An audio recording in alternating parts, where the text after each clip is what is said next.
You're tuned in to Get Right Fantasy.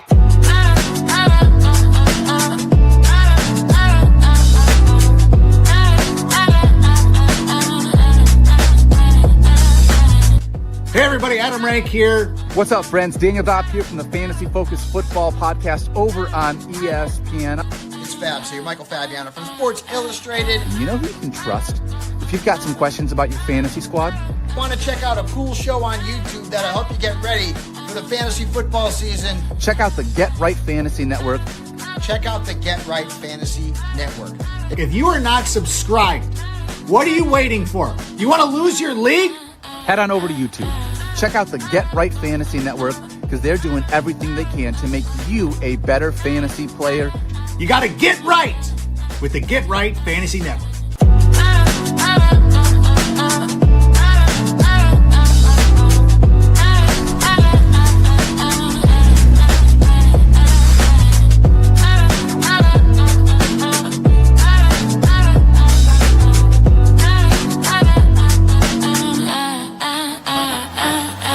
You're tuned in to Get Right Fantasy. Ladies, gentlemen, all those in between or outside of it, welcome back to a brand new season of Friday Night Mocks right here on the Get Right Fantasy Network. I'm stealing hosting duties from Kendall tonight because I was just too freaking excited. We didn't even discuss that part before the show. That was kind of a dick move on my part. I'm sorry, I'm just too excited. I couldn't contain it. My name is Evan Sather, one of the brand new members of the team. With me, as always, is Kendall VanDerBilt. Kendall, how are you, my friend? It's Friday night, baby. First inaugural mock draft. We've been doing Dynasty rankings the last couple of weeks. I have been watching every other show on the planet, watching what the other cooks in the kitchen have going on. So it's going to be fun. I don't have my rankings pulled up. I'm going a la carte tonight, just off the cuff, just winging it, seeing just how bad Sleeper's ADP is to start the season. It's going to be a good night, Evan. Glad I'm with you. Well, so a lot of folks have been waiting patiently. Should we just get this started right now? Dude, I'm ready to rock and roll, man. I'm think clicking. Let's give the guys a little 3, 2, 1, and if we got to pause for a second, we'll figure it out, man. Wait a second. It's Get Right Fantasy. Got to roll the sleeves up. Oh, there we go. My guy came ready. Good to see you, by the way, Vince. I see you up in chat. How we doing? An absolute legend. If y'all don't know, Vince is the man. Host of 3, Scott 2, 1. Let's fucking go. Here we go. Starting with Victorious at the 101 with the, by the way, in case you didn't see the title, this is a 12-team SuperFlex Dynasty PPR startup. I'm up next. I got to go with Drake May, a guy that Kendall was selling hard on after Josh Allen. Not selling as the kids say these days, but Kendall, so in case people didn't see last night's Dynasty show that we recorded, the buy-sell show, and published today, of course. Would you like to go over why you would consider selling Drake May in the 2026 offseason? Yeah, so the big idea is not that I'm anti-Drake May. I'm actually super into Drake May, but at the quarterback position, I feel like the quarterback position is deeper than it's been in quite some time, and there is value to be had from a points per game perspective by going with a tier down or two at quarterback. And, this is actually going to be a great spot for it, right? Actually, I wanted to pick here because I do want to, this is absolutely razor thin between two guys. Do I do Puka or JSN, baby? This is so close, man. I think you got to go JSN. I like him better than Puka. I'm such a JSN guy. Yes, thank you. I am so glad. I feel like JSN doesn't get enough respect as a top-tier wide receiver just by name value alone. Like, people don't think of him as the best wide receiver in the league. I mean, he was a wide receiver 1 this year, was he not? Yeah, he was. He was, right? I guess you got to check on format, but no, I think pretty much across everything he was wide receiver 1. Yeah, I'm seeing him as wide receiver 2 in standard PPR leagues, but standard PPR leagues, regular PPR leagues. But so far, 3 quarterbacks, 3 wide receivers, 2 running backs off the board, and Luxembourg took Trey McBride. So, I don't believe we set this up as tight end premium, but even if it's not... Yeah, we can't set it up as TEP just because that's how Sleeper... somehow Sleeper doesn't have that. Yeah, devs, Sleeper devs. Yeah. Someone get in the YouTube comments and yell at some Sleeper devs. Tight end premium is the future, man. Come on. We worked so hard to get here. But yeah, Kendall, curious. even if this wasn't a tight end premium league, would you be okay with taking Trey McBride in a dynasty startup in the first round? I am okay with it. I have Bowers and McBride basically at the tail end of the top 12. I have them closer to like 10-12 range, but I'm fine with it. It's mostly it's are you taking McBride, or are you taking the super chalky receiver, or are you taking Bijan, Gibbs, or I think Jeremiah Love is a little risky for me, but I'd probably be okay with them. I'm fine taking an elite positional player there and just moving the quarterback down, right? I think the big question is like, I might also skip quarterback in round 2. And if I'm going like a Trey McBride, it's really a personal choice of what are you getting on the comeback, right? So if you are really spicy on a player that's going to fit in that round 2, then I actually think it's pretty fine to grab your Bowers or McBride either or, and then, grab your second positional unit there. So, but if you have a thin list of quarterbacks you like, that's when I think it's a little bit dicey in particular. And I guess the way I build my teams, I would prefer a Bijan or a Gibbs over them, just because I think they're a little bit harder to replace and tight ends a little bit deeper. Yeah, I think that's fair. So I think it's interesting that Victorious here in the comments mentioned that's an early pick for Justin Jefferson. Interesting coming from a Vikings fan. So Doc Watson took Justin Jefferson at the 111. I don't hate that pick. I think you got to go based off of talent alone as your top wide receiver. He followed it up with Amon-Ra St. Brown at the 2-2. So, Kendall, do you like this wide receiver stack to start a 12-team Dynasty Superflex startup? Well, I do like them over Lamar. Depending on the settings, I could see Burrow. I mean, I kind of like the positional player there, honestly. I like the stack. I do question. I think I would want to grab one of the chalky running backs there and not stack wide receiver, but that's mostly because I like so many of the mid-tier wide receivers, and there's so many mid-tier running backs that I just despise. So if I go with a stack like that, I always feel like I'm going to overpay at running back at some point in time. So it's less that those two players went off. And I do have neighbors above Amon-Ra, but if we're splitting hairs at that particular point, I think I would go just outside of wide receiver. It's personal choice, though. I got to see a couple more boards to see.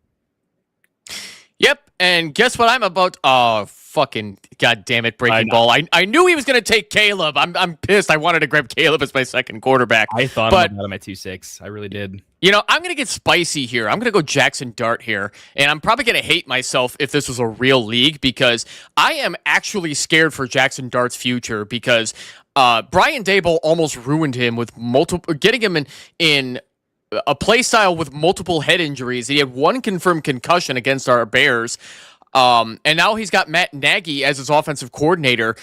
Dart, I think, is going to have to run for his life the way Justin Fields did under Nagy, but I don't know. What do you think, Kendall? Do you think Dart is going to be set up for a shitty Bears-style offense when Justin Fields was with us?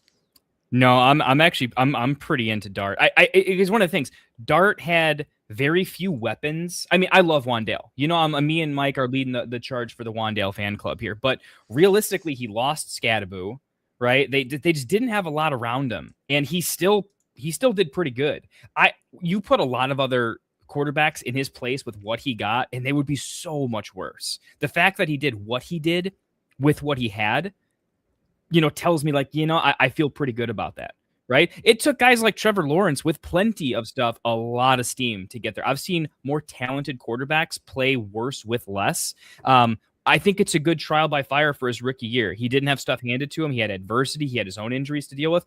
And that's a good. He packed a lot of learning into 1 year. Now he gets elevated coaching, and the head coach is not going to let the offensive coordinator cost this franchise something. That it's too well run historically when you look at 10-20 year windows. So is there some injury concern? Yeah. Am I going a little extra on the oh my goodness, big quarterback run? I actually got a really close. Is this close for me? Oh my goodness, it kind of is. Yeah, now what do you do after 3 guys in a row, right? Yeah, I mean, I'm a big Purdy guy. I like to fade Bo Nix. This feels really cheap for Patrick Mahomes, though, right? It feels kind of. Yeah, I'm just going to pull the trigger on Mahomes here. I don't hate it. This is one of those, even if he has a bad year here and there, I feel like he plays forever and never gets replaced, where all the rest of these guys are one bad year and then one half of a season away from like what happened to me having like a very even just startable quarterback forever, essentially, right? So this was a safety play because his name, he's just never going anywhere. And I do think the offense bounces back, but this is not I'm not taking Mahomes here because I think he's gonna have a good next year. I think this is because I want a little bit of safety, and I'm picking between him and a couple other guys I all like. So we'll see who falls.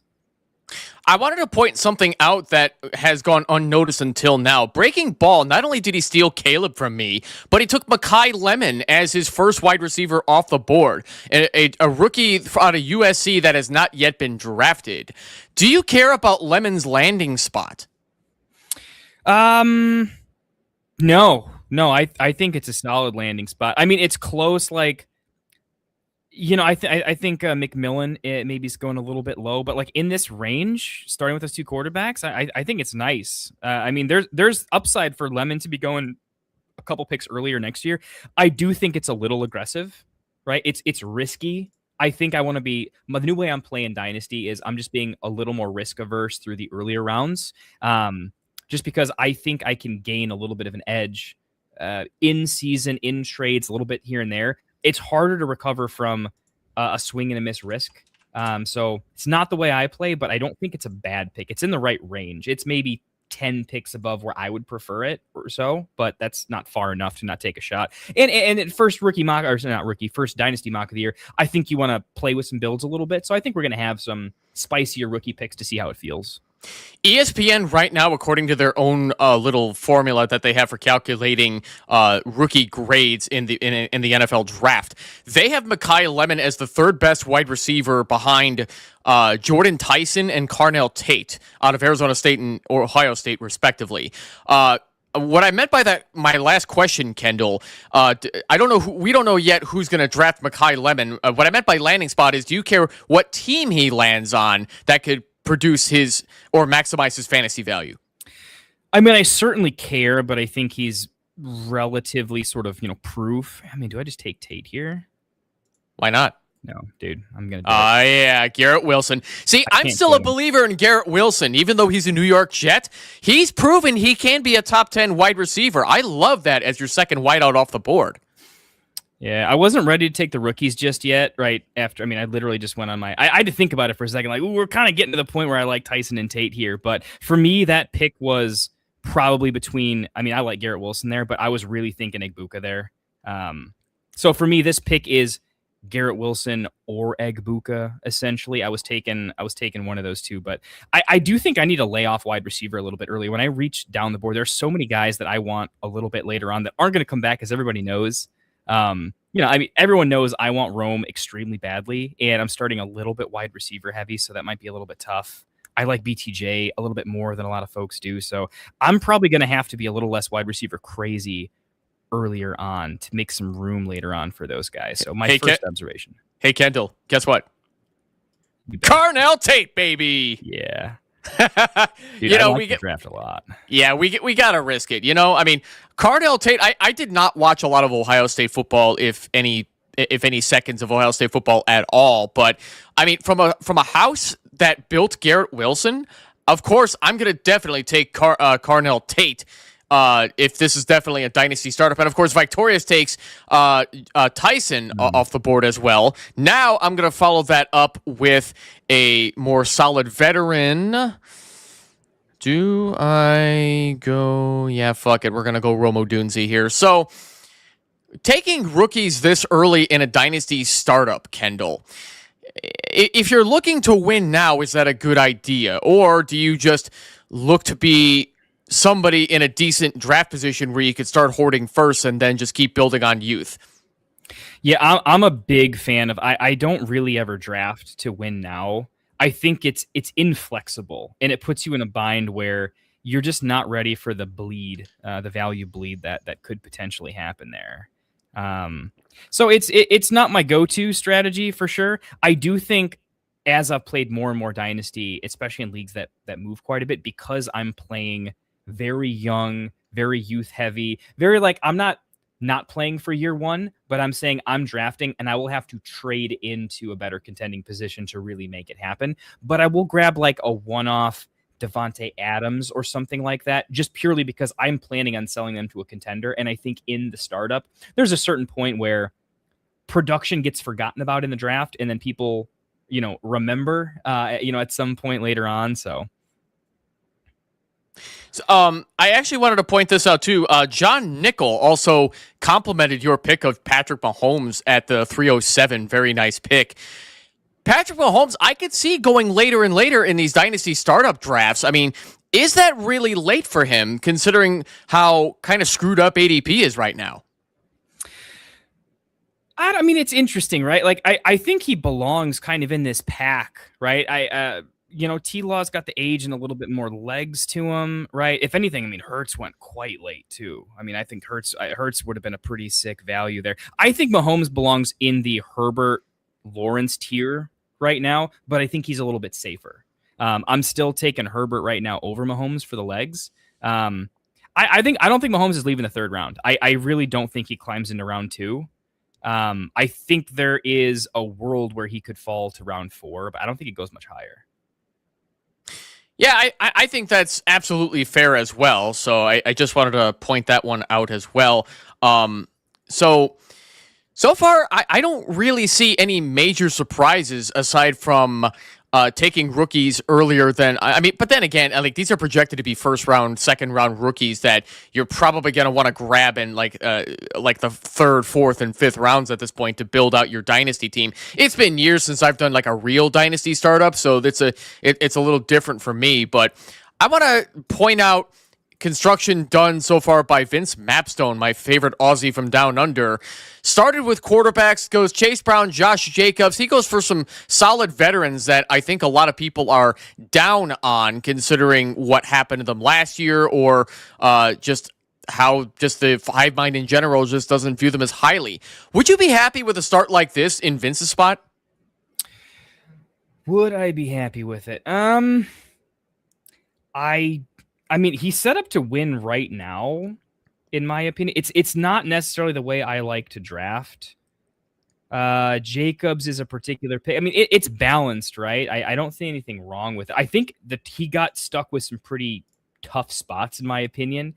I'm not a big starting with those two quarterbacks. I think they're position players I would want to secure, and then I would have wanted to grab quarterback a little bit later. So am I fine with it? Yeah. I like the individual picks are okay.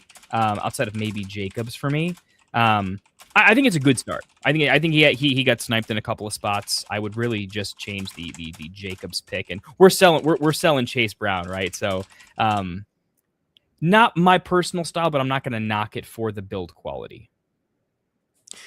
Yeah, for sure. And yeah, just in case you guys haven't watched the Dynasty buy sell video that Kendall and I recorded last night and published today, I'm still selling Chase Brown. I am quite possibly his biggest fantasy hater, being that I think his production is not sustainable, and I think he's going to be hindered just by the way the Cincinnati Bengals suck on offense, which is weird to say considering that they got all these amazing superstars that they're just wasting the careers of.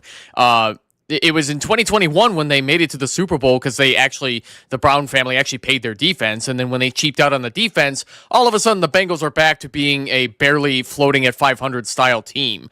But ultimately that's not going to stop you from taking Joe Burrow early in a dynasty startup draft. I think the 2-1 is kind of a sick value for Burrow. What do you think, Kendall? 2-1 for Burrow. Yeah, I mean, I liked the Burrow value more than Lamar. Lamar is getting me a little bit scared these days. I mean, new coach is a little bit interesting. The injuries kind of doing a thing is a little bit interesting. I mean, they're upside picks. I'll give it that. I like the Burrow pick better just for like long-term longevity. Yeah, I don't know. I mean, I gotta think about my tiers in terms of where I want to take my quarterbacks in relation to everybody else. But I think it's hard to argue. I mean, when I'm looking at like Genty's got a little bit of risk there. I really like Hampton and Achane, but like, would I? These guys go in a few picks apart. Like, would I trade Genty for Lamar, Burrow? And it's like, yeah, give me the quarterback, right? So when I look at the positional value next to them, it feels pretty good. When I look at Vince's build, I don't love that there was a bigger teardrop than I think I anticipated at the positional players, and that's where it hits me. I'm kind of mad at the Hershey's person because I really wanted Quinshon Judkins and I got sniped. You guys are doing great at sniping me tonight, by the way. Right. Oh, my goodness. But anyway, I grabbed R.J. Harvey as my second running back.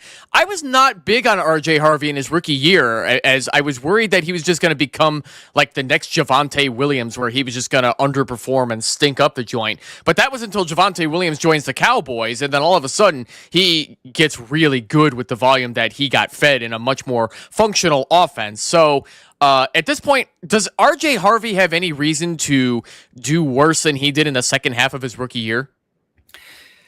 Yeah, I worried a little bit about some of the pure talent and pop I saw from him, his explosivity and burst at the NFL level. But I do like that he didn't make a lot of rookie mistakes. He did his job. He had good ball security.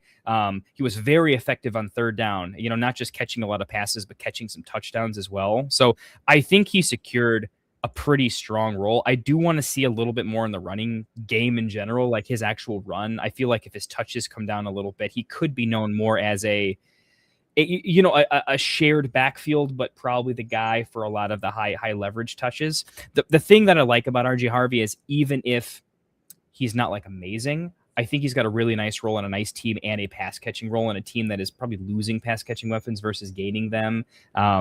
So yeah, Vikes' analytics are pretty terrible, and they were. I mean, he should have broken more tackles. He absolutely should have created more separation. So that worries me a lot. I need to see him hit the weight room and make something happen this offseason, like quite a bit. This is just too much value for CJ Stroud, right? There's just no way I'm not taking him here. In SuperFlex, like that's incredible value. I've been recommending people to buy CJ Stroud now that they finally got an offensive coordinator who I'm hoping will do a much better job with the weapons that he's got. But I mean, they got to fix that offensive line in Houston. It's really terrible, just like Harvey's analytics. I also wanted to bring up, I blame Pierce's comment about Lamar Jackson we were just talking about along with Joe Burrow, that he had the calf issue and then he took that cheap shot to the kidney. No need to worry about Lamar. Did we forget the season he had the year prior? I agree with you. I blame Pierce, as you have Lamar Jackson in your avatar, of course.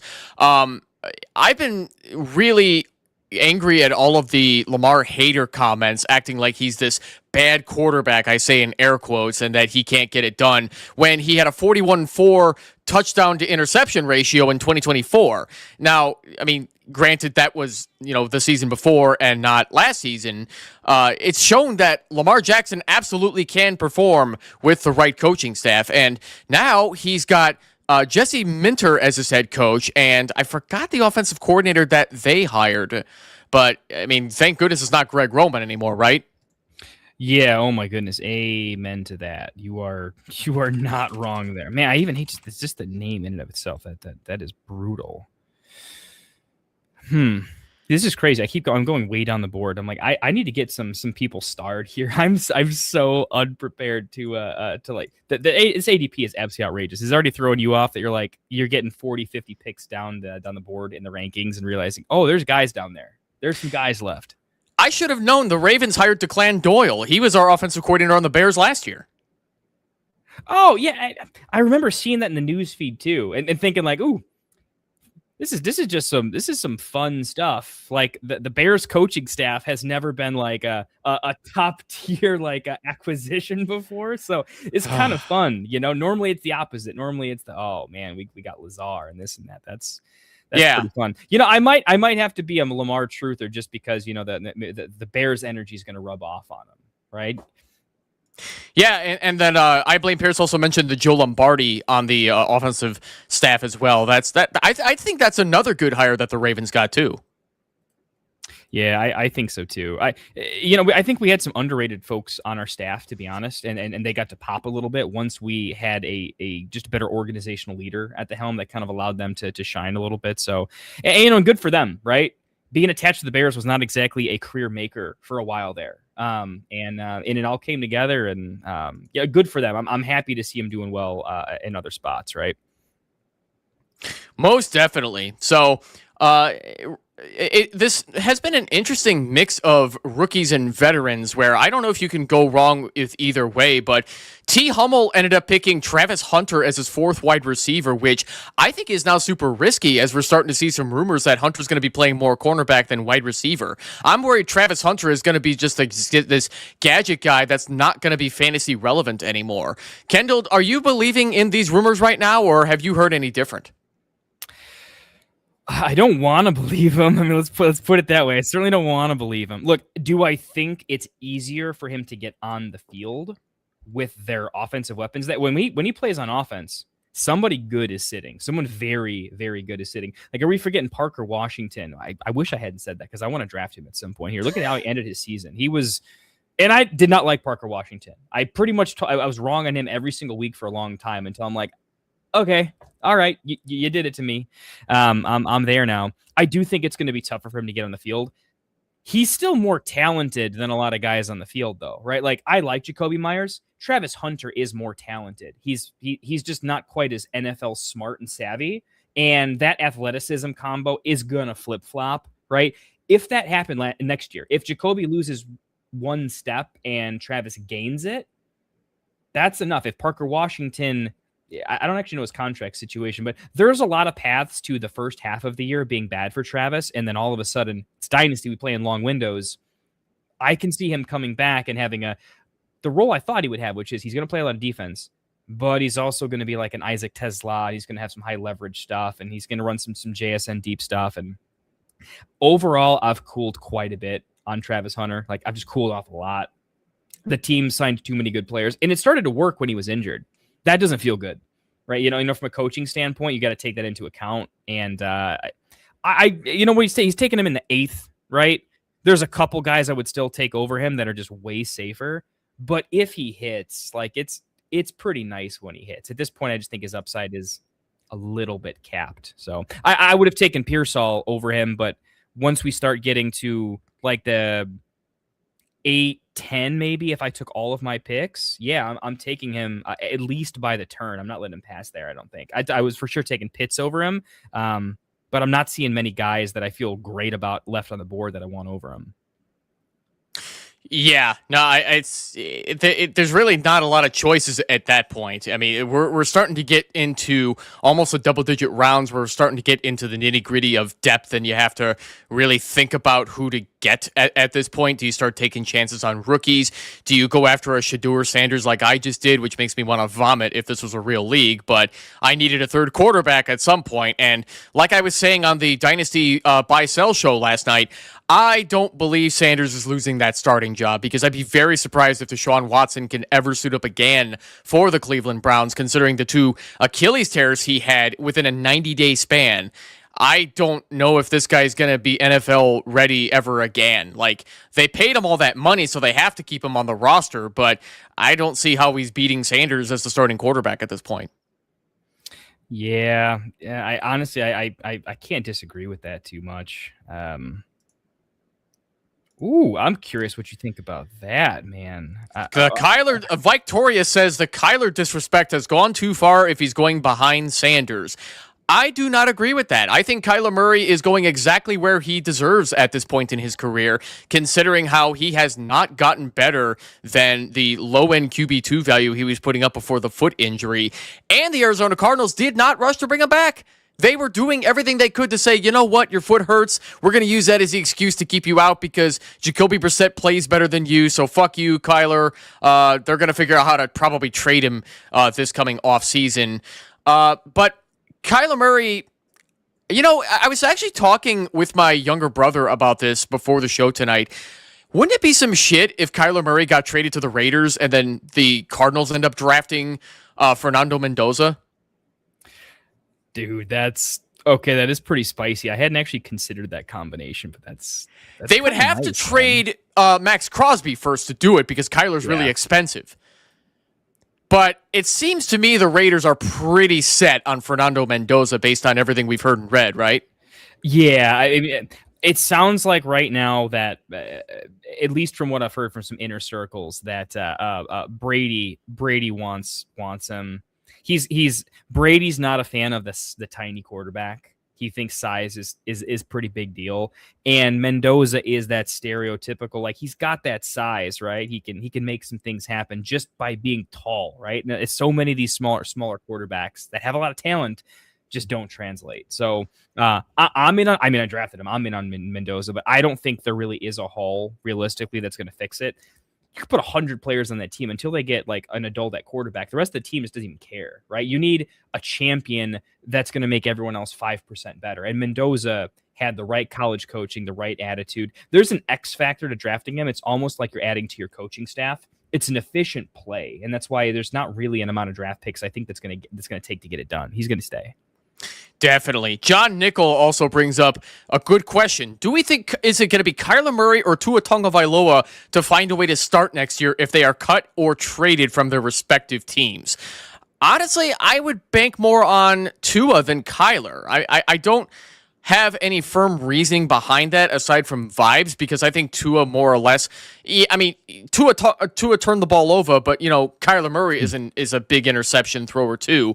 They're not the same quarterback. Kyler definitely rushes better than Tua, but I would go with Tua just based on what he had to work with the Dolphins. But to look at it another way, Kendall, do we care either way considering how bad their careers are going? We care from a trade value standpoint, right? We care from when do we pick them up, buy to sell, basically, right? Do we just find an opportunity where you see how sometimes in Dynasty, literally just a guy's going to spot start for like 4 games or less, 3 games? What did Flacco go for? It wasn't just a 4th. Some teams that really needed that position, you could sell him for a 3rd. And when you compare that value to something else, it's like, ooh, that's a thing. So I do think it matters a little bit, but I'm only thinking short term. Like, I don't think either have careers in the NFL anymore because the 2027 class is going to reset the quarterback position. So I think it's going to be a little bit bad right now. 26, obviously a terrible class. But then 27, a bunch of people are going to get drafted, and I think they lose a lot of value in 2027. So I'm kind of future-proofing them for 2027. Short term, they might add value. There's a lot of teams that need quarterbacks, plus some injuries. I just don't think they ever get back to like a full-fledged starter, in my opinion. Kyler, maybe you could blame some coaching, maybe. If Tua stays healthy, though, I'm kind of with you on like Tua could be a better bridge than Geno. Like, Geno was god-awful, right? Like, could Tua be better in a situation like that? It's gross to say, but it's very possible. I mean, he's accurate and a quick thrower. I think you put him with a smart head coach, OC coordinator that already has like okay weapons. Like, can he do an okay like game manager? I actually think he can. Definitely. Well, Victoria says Kyler is going to be playing for the Vikings at some point, in my opinion. So, assuming J.J. McCarthy, who JWN71 took in the 10th round at the 10:05, assuming he does not pan out, just because I have not been liking what the Vikings coaching staff under Kevin O'Connell have been doing with J.J. McCarthy, giving him practically no confidence to be able to build up his completion percentage. Like, give him some easier screens. Give him some slant routes. Like, I don't understand what the hell they're doing up in Minnesota with J.J. McCarthy, considering the lack of arm experience he had from throwing the football at Michigan. So, are the Vikings a realistic destination for Kyler Murray?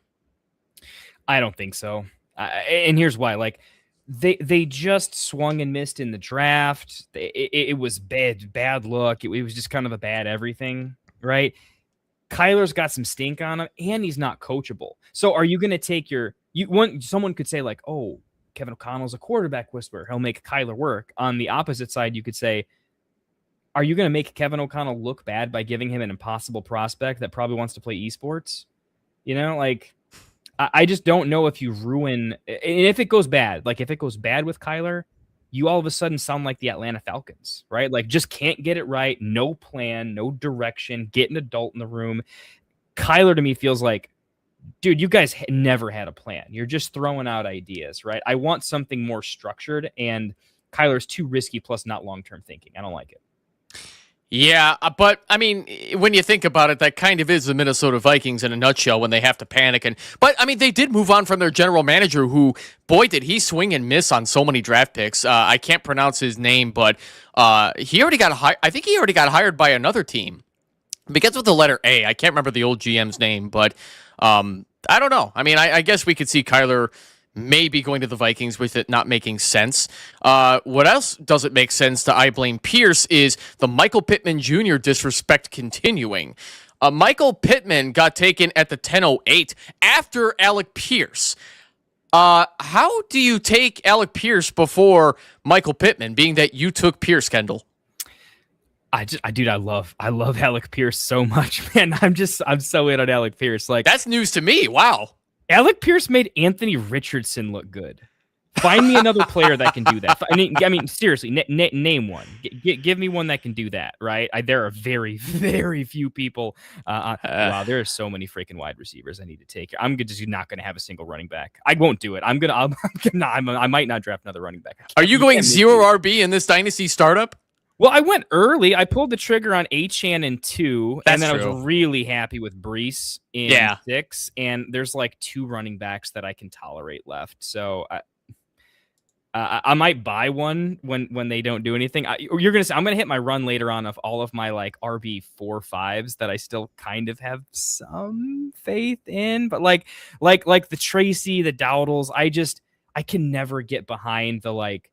Literally in 1 year, they could move down like 5 rounds in the draft board. It's so volatile, and the upside's there, not there. So I'm consistently at running back saying I want to get a stud.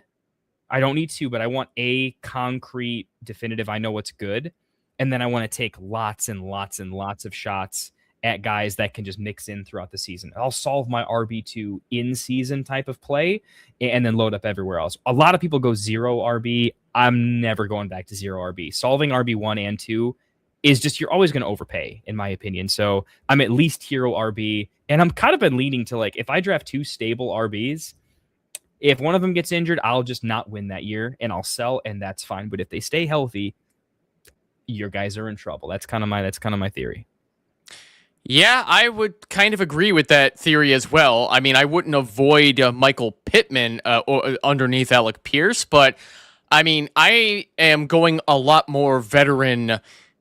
I'm biased more towards the veterans anyway, aside from like a Carnell Tate, who should easily be a high draft pick on a wide receiver needy team. Mm-hmm. But outside of this, like, I haven't really seen a lot of people going rookie heavy in this startup. I like what everybody in this draft is doing so far, like taking their shots on a few rookies that they really, really like. And then outside of that, well, I guess I just found it. Luxembourg has been doing more rookie heavy stuff. He went early with McBride, London, T-Law, Egbuka, Love, Boston, and then starting with Boston, going down with Bell, Price, Sadiq, Simpson, and then I don't remember who this Allen is. Oh, that's right, Katron Allen. I guess if you're not necessarily looking to win now, this rookie draft class I'm not super excited about, but would you be happy with this roster so far, Kendall? Let's see. That's the range of quarterbacks I want right there. I love that he was able to get, McBride and London before the quarterbacks. That feels really, really nice. So that's elite stable. He never has to draft a tight end ever, which is kind of nice. I like that. I don't think those RBs do too much, but I mean, I haven't really scouted them a ton. So it's like we're mocking when this would clearly happen post draft. So I think if he's drafting the way I think he is, he's probably drafting guys he likes, but obviously those picks will be like any running back in that range that makes sense just based on his build, right? He went 0 RB through 8 and then hit a pocket where he just had to. So I think those RBs are going to change positions, but I don't hate this play. I like the quarterback and where he took them and how he took them. So I don't mind it. I do think this is a build that he's probably going to move some players around at the time of contention, right? I could easily see him flipping a quarterback at some point. I like the build. That's a build that I tend to be closer to. So we have a question from JP Tay. Where would you take Taylon Green, Arkansas's quarterback, in a 5-round rookie draft? Obviously a project quarterback. Yeah, obviously is damn right. He's not a guy I'm looking to draft at all, because outside of guys like Mendoza, Simpson, maybe Carson Beck and Trinidad Chambliss. I am not impressed with this rookie draft class so far outside of Simpson and Mendoza. Would you even take a look at him, Kendall, Taylon Green, in a 5-round rookie draft? Not really. I mean, I know he's a project quarterback. Does he have a space in here somewhere? Yes. But it's got to be okay. Let me actually give you like a ranking of like where I'd start looking at him. There's so much trash in here that I like players I'm just never drafting, so that's a little bit difficult.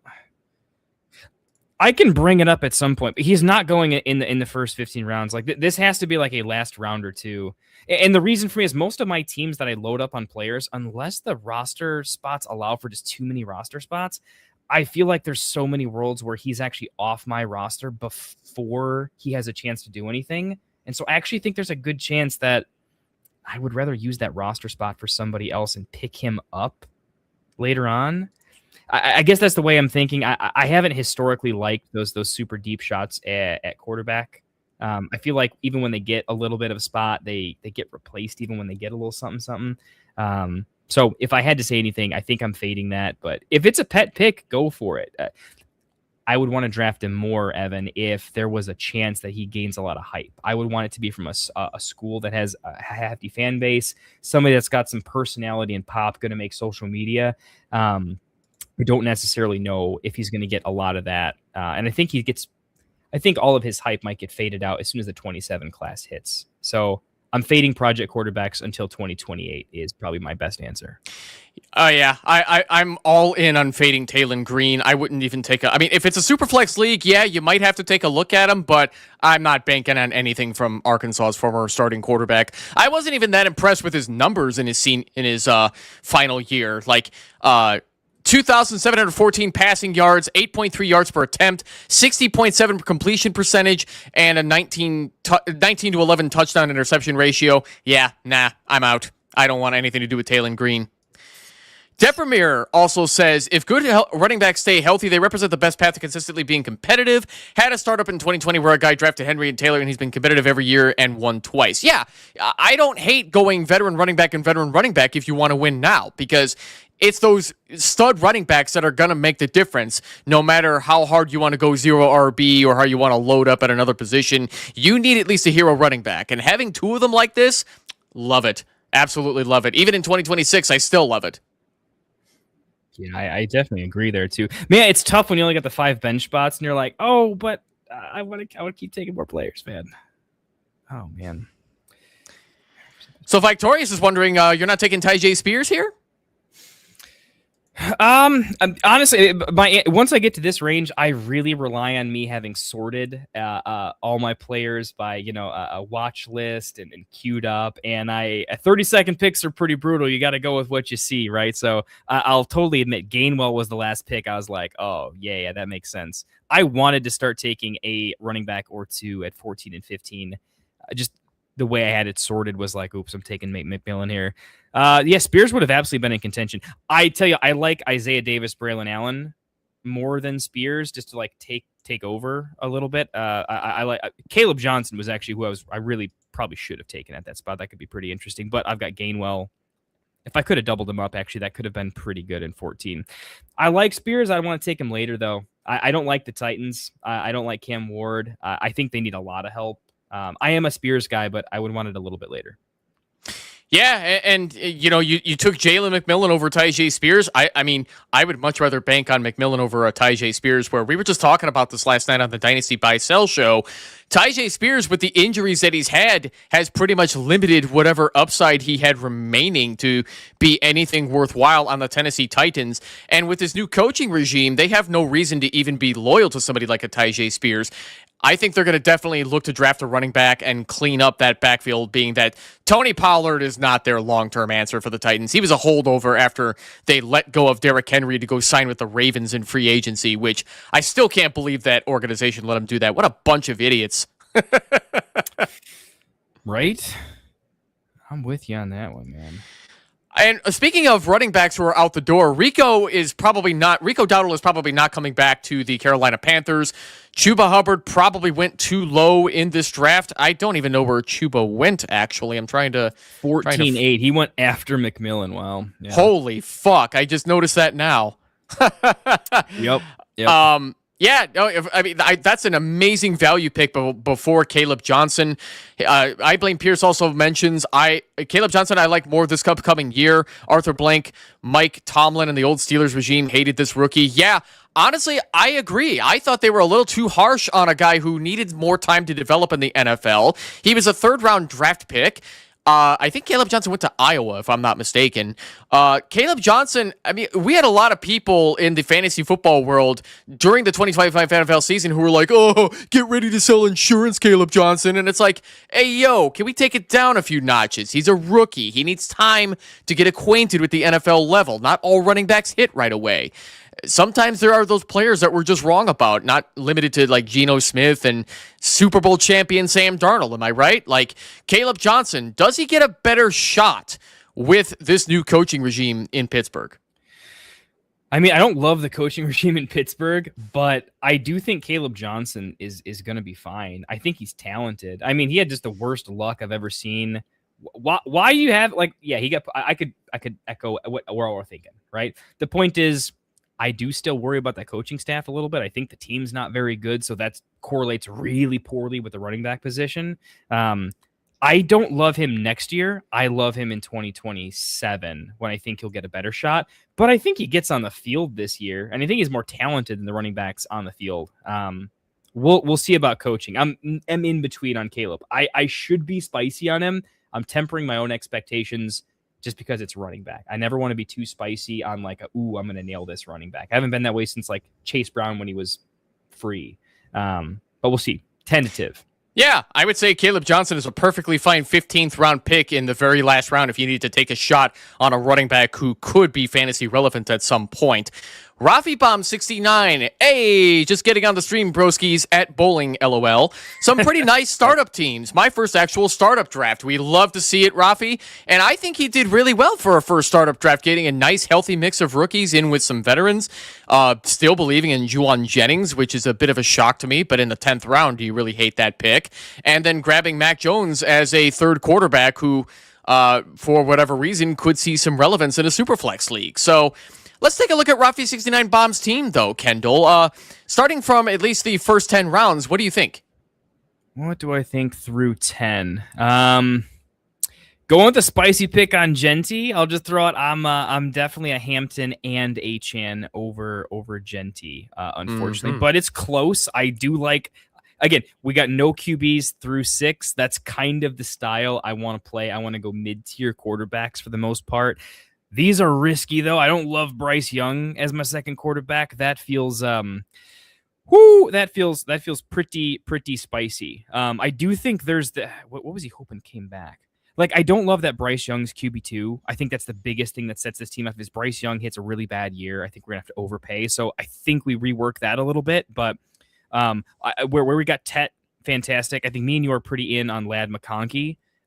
So hopefully that comes to fruition a little bit. Got super young later on, no problems there. I might have gone a different route with Jennings. Like, knowing that Bryce Young's my QB2, I think when I look at Jennings at 10-3, I think going with a safety pick in JJ McCarthy probably helps shore up the Bryce Young. Between Bryce Young and JJ, it gives you a little bit of pivotability, which I think I would have done. But outside of specifically being a little more aggressive on quarterback, I like that quite a bit. Also, great value on Tyler Warren. I think when you see where Brock Bowers went compared to Warren, I think Warren's probably going to be on the up and up a little bit. I don't think he pops the way those guys can, but in tight end premium, I think that's pretty good value, right? I expected Warren to go soon after Loveland, and the fact that he went a little bit later, so that's nice. I like his first 5 rounds a little bit better than his next 5, but I like the build order. I think we got to spend some money on quarterback. Yeah, I mean, if you're not looking to win now, I don't necessarily hate this squad where you could potentially finish near, depending on your dynasty league setup, finish near the bottom, get in the consolation bracket, win the number 1 overall pick, and then just keep building from here. I mean, Shuck and Young, like, I think they're just enough to get you by fantasy wise. You might not be winning a lot of games with both, but they've shown that there are upside weeks in which they can win you some close weeks. So I don't know. I think I could argue that these are not completely horrendous quarterback picks. At least they're going to get some playing time, unlike Mac Jones, who is probably going to be sticking with the 49ers. They do not want to trade him. I think that's fantastic for stability. And if something happens to Brock Purdy, you've got yourself a third startable quarterback there.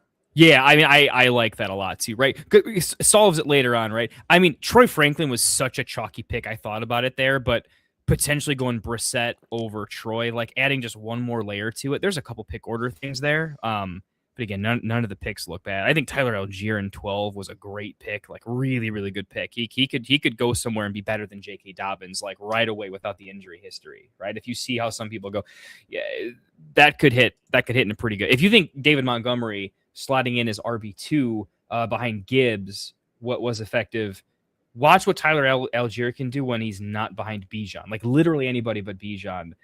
You put Tyler Algier up against like RJ Harvey, and I'm an RJ Harvey guy.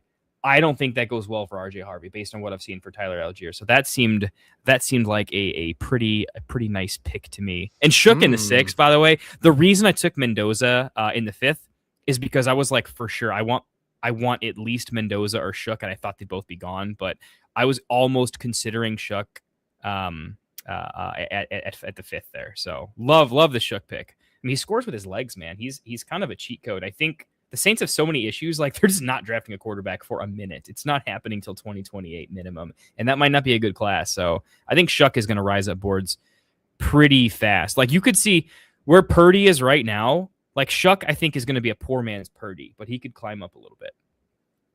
Yeah, no, I certainly don't hate that either. I want to go through Victorious's team here, being that he did take Kyler Murray and Tua Tagovailoa behind Josh Allen sitting in the first slot here. So if you're not necessarily looking to win right now and you want to take a chance on two guys who are really plummeting in their dynasty values, and we don't know what's going to happen in both of their futures, or whether or not they're going to be starting quarterbacks ever again for another NFL team. The 9th round pick for Kyler Murray and 14th round pick for Tua Tagovailoa. So I guess let's do the same format we did for Rafi 69 Bomb.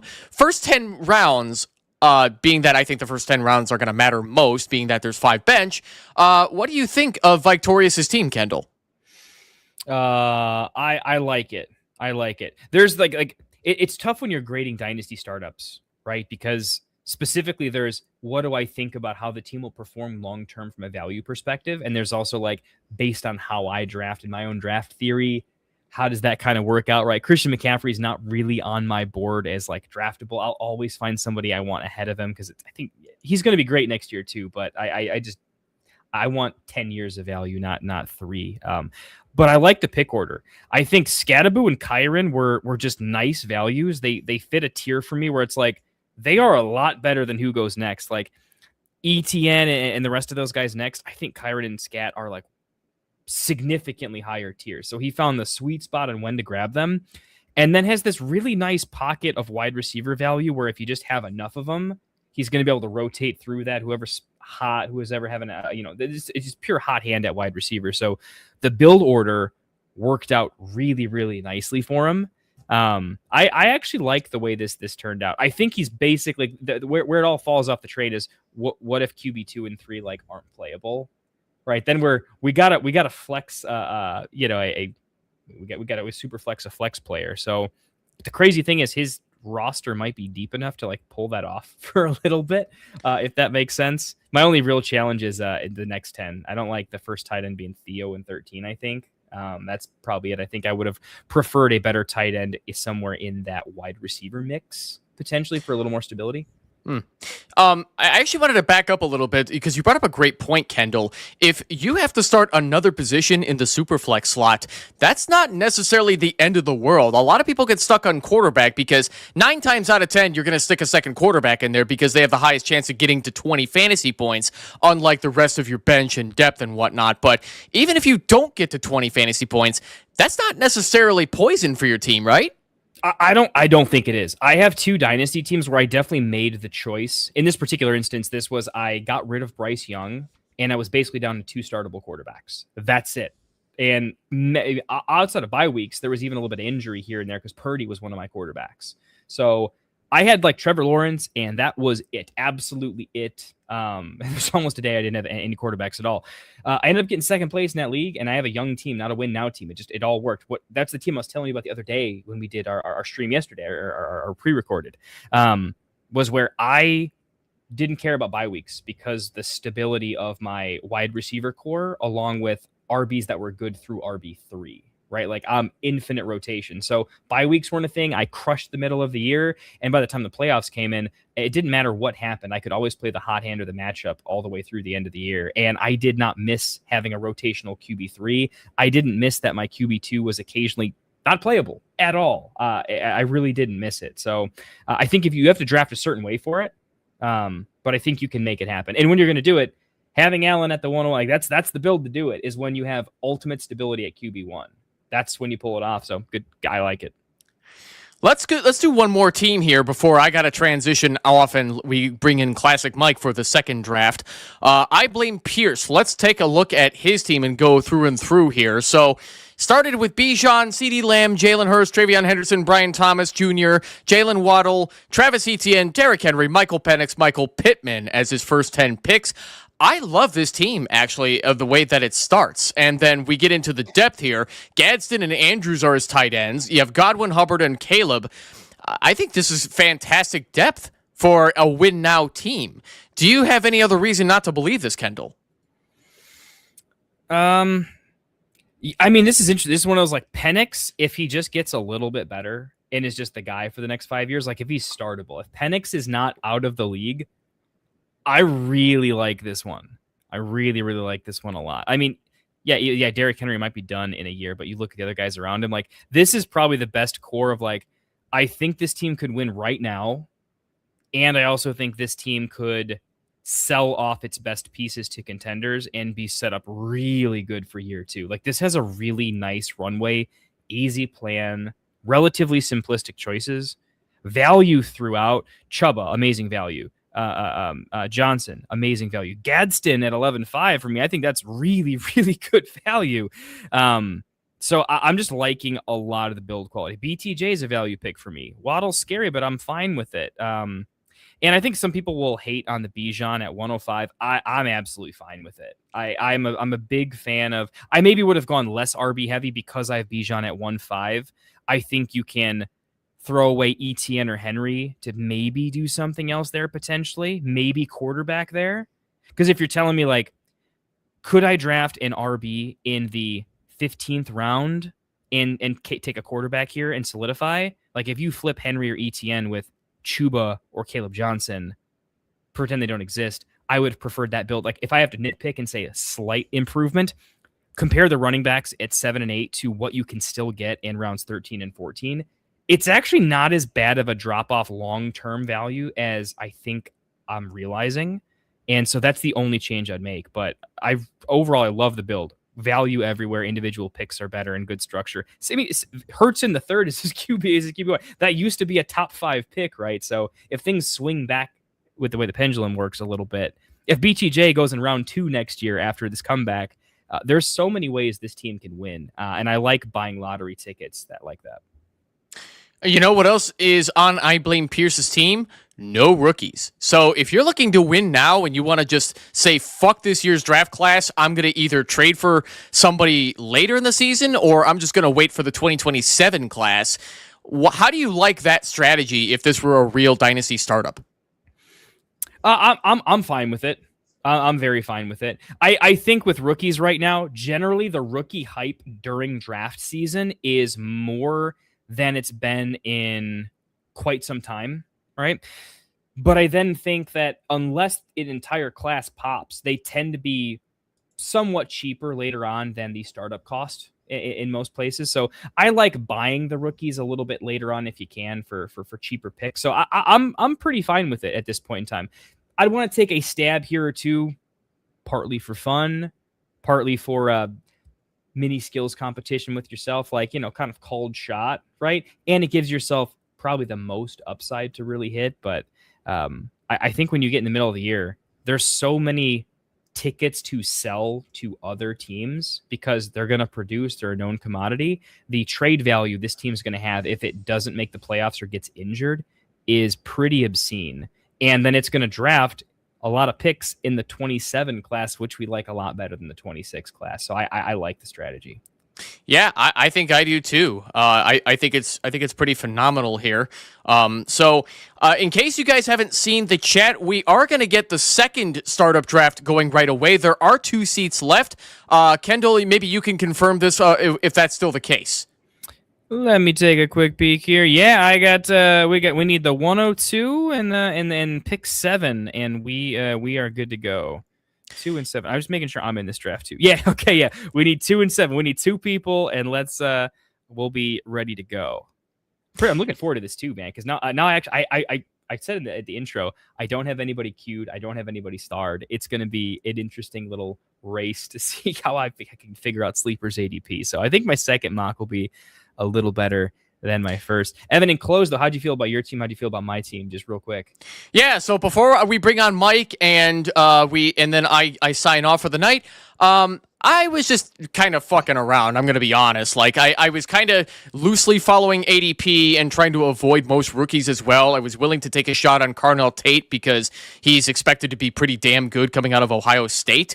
But outside of that, I just stuck to players that I think people are too low on, especially older guys like Scary Terry McLaurin, who he should still be valuable at age 30. And then, Kyle Pitts, George Kittle coming off the Achilles injury, Khalil Shakir, Tony Pollard, wherever the heck he lands after. I mean, his future's up in the air with the Titans. And then Isaiah Davis, assuming Breece Hall is gone from the Jets. So, this is not necessarily a win now roster, but it's at least good enough to, maybe keep me in the consolation bracket and then just be good enough to win the consolation bracket to win the 101. And that's my mentality, though, based on my own Dynasty home league, where you have to win your consolation bracket to win the 101. Most Dynasty leagues don't even do that, which shocks me. Yeah. I kind of agree. I think it should be a little bit more prevalent. I understand the reasons why, but I'm kind of with you on it. Should be more. Okay, so now that I got that out of the way, let me hide this comment and let's bring him on. Classic Mike Herrick. Classic Mike, how you doing? Long time no see too, man. Oh, how you doing, brother? So, did we get that last spot picked? I think somebody typed one in the chat. We just got one left that we're trying to fill at the moment. I have one other means to do, and I will hopefully get that filled shortly. Alrighty, I will leave you two to it. I got to get going. I got to sign off for the night. Got to do a few more things before I turn in. So, gentlemen, have a great weekend, especially Valentine's Day for the both of you. Not sure if you guys are doing anything with your wives, but have a great weekend. Yeah, we'll see what we got time for. Yeah, Evan, I know. Yeah. Go chill, man. Have a social life, buddy. Tell us how it is. You know it. Later, guys. Take care, brother. Classic. What's going on, brother? Dude, it's mock draft season, baby. I know. I'm excited. First time doing a draft. It is crazy to think that we are at that point in the year that we have a draft going on. I got the screen for you guys for today. Don't you worry. I got it all queued up. We're just waiting for the last person to get in here. We don't like having these drafts with just, empty seats. We want to make sure you guys get the best experience possible, right? See if I can pull someone. There it is. Oh, what? We lost one. Wait a minute. No, it's Raven going back and forth. I was like, come on, Raven. I know. All right, if you go back and forth fast enough, you will actually get both picks. All right, click real fast. Oh, we got breaking in there. Hey, nice. There we go. Oh, what a great late addition too, man. Way to be breaking. Love to hear it. How are our settings? What's the pick clock at, by the way? We went it at just 30. Yeah, 30 went just under an hour. But I that's liked fine. it.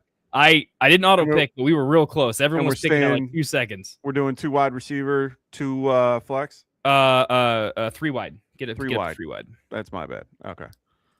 I was playing with fire here when I was setting up these settings. All good. I gotta get them wide receivers in there, baby. We gotta be able to Hey, go no, deep. no, I'm good. All right, so we are set for that. Hopefully, did I do it right? Hopefully, I am set in the way. Let me just double check. All right, cool. I think everything else looks pretty good.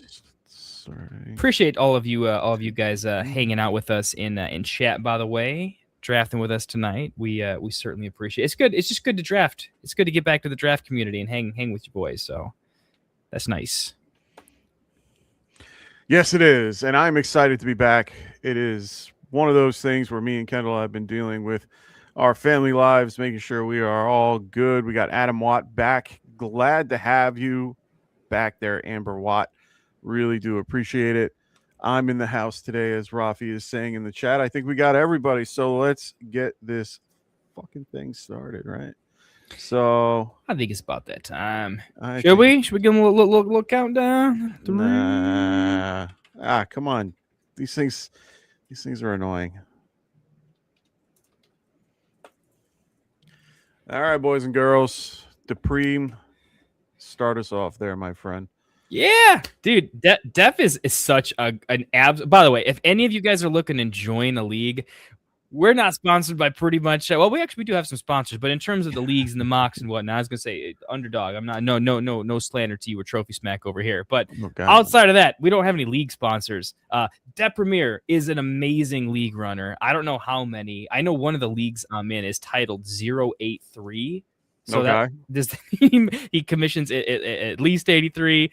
Not really sure how that goes, but yeah, dude, hit him up in Sleeper Bet. He is an amazing league runner. I love it. I love hearing that. I always feel like I'm in too many leagues. This is my first Dynasty startup, if you will, for us to get this year started. So really excited to do this. I know Kendall's gonna be. You already had your experience. Got to listen to most of the show. Yeah, buddy, I'm locked in. I still don't feel 100% there. I'm just, oh man, I wanted. It was so hard to answer comment. I feel like Evan was asking me some questions, and I was so deep into my pick order that I was like, what was the question? No, because you're trying to look at that. Like you were saying, the ADP is all messed up right now because there is no ADP because no one's really out there picking, and this is a first mock for many, and we're going to start getting into Dynasty drafting a little bit more as we go along. I mean, this is Dynasty season, as you know. Okay, I get to take a quarterback here. I am absolutely tripling down on I'm probably taking position players through 3 rounds in most Dynasty startups, I think. Yeah. Vike is going, I'm still in 2025. These 26 drafts are messing me up. Yeah, man, it's tough thinking about it. I've been after every year I try to think about what we're going to be what I'm going to be getting into next year, and my rookie drafts I don't really care about a lot because a lot of my leagues I tend to trade off a lot prior to, and unless I'm at Williams the top. at the 110. Oh, Aiden, my guy. Oh yeah, they're going to snipe you guys for all your bears. You know how that is. Oh, okay. So That's what's 083 then? That's how it should be. It's got the numbers in there. I'm assuming 83 is when he was born. That's gonna be my guess. The 83 is his okay. I year am not he was taking born. a quarterback here. What do we take though? I don't know. Take a quarterback. This is the fun. This is the fun of Dynasty startups, is trying to figure out what way you're gonna go, and it's so hard to not go QB. It's just so hard because people go on quarterback runs after the 3rd, 4th round, and then you're stuck with garbage. So you really want to play it really close if you can, but it's so hard not to take running back. It's so hard not to, take on certain situations. And right now we're at that point. I'm getting that right as we get to the 210 here. Who do you Ooh. hope falls to you right now? I don't know. We're gonna get sniped anyway, but who? Because Yeah. you're a QB guy, and there's a big QB. No, run I'm not. technically on the Honestly, I'm board. really not a big QB guy. Honestly, I rather have most of the guys at the end of the drafts. You know, those older guys that are a little bit more consistent, and a little bit more on their game. You know, like your Jared Goffs more than most people. I am think, yeah. the opposite of I'm Matt Rife comparatively to your Leonardo DiCaprio, if you will. So true. I like the older people, the older group. I just a smidge more than normal. I like having guys that are a little bit more on the veteran side than on the rookie side. Even in these startup drafts, I'm not a big rookie guy. I'm not going to I don't feel comfortable grabbing a lot of these rookies at the 211 or the the 3-2 or the 4. Like I'm not grabbing them there. Like I just can't do it. I don't have that ability to do that because it just doesn't feel right in my opinion. I rather be going with guys that are, a little bit younger, a little bit more, this is a tough one for me. This is probably you can feel free to talk it. I thought this was going to happen. This is the toughest pick for me. This is really the toughest pick for me. I think Classic has Herbert ranked higher than Dart. I'm just going to do it. His heart says I have to. No, I have to do it. I have to do it because I know that I have an opportunity.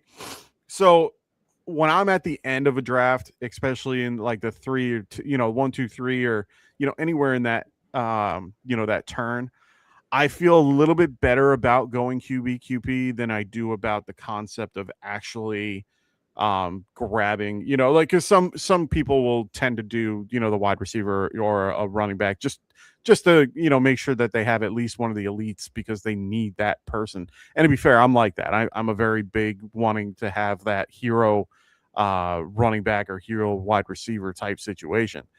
Here is tough, man. I am seriously perturbed at what I might have to do here because I have a feeling who's going to land at me. Yeah, see, this is where I'm stuck. This is where, yeah. Ooh, actually, this is kind of weird. Dude, I think you just got to hit flex and then you'll just feel better about it. No, I'm not even going to look at that. I can't because I don't like Lemon at this point because that's who they have at the ADP. And I like Lemon, but I don't want Lemon. Not buying a Lemon. Going with JT, forcing yourself into the win now, team. Here we go. And that's my problem.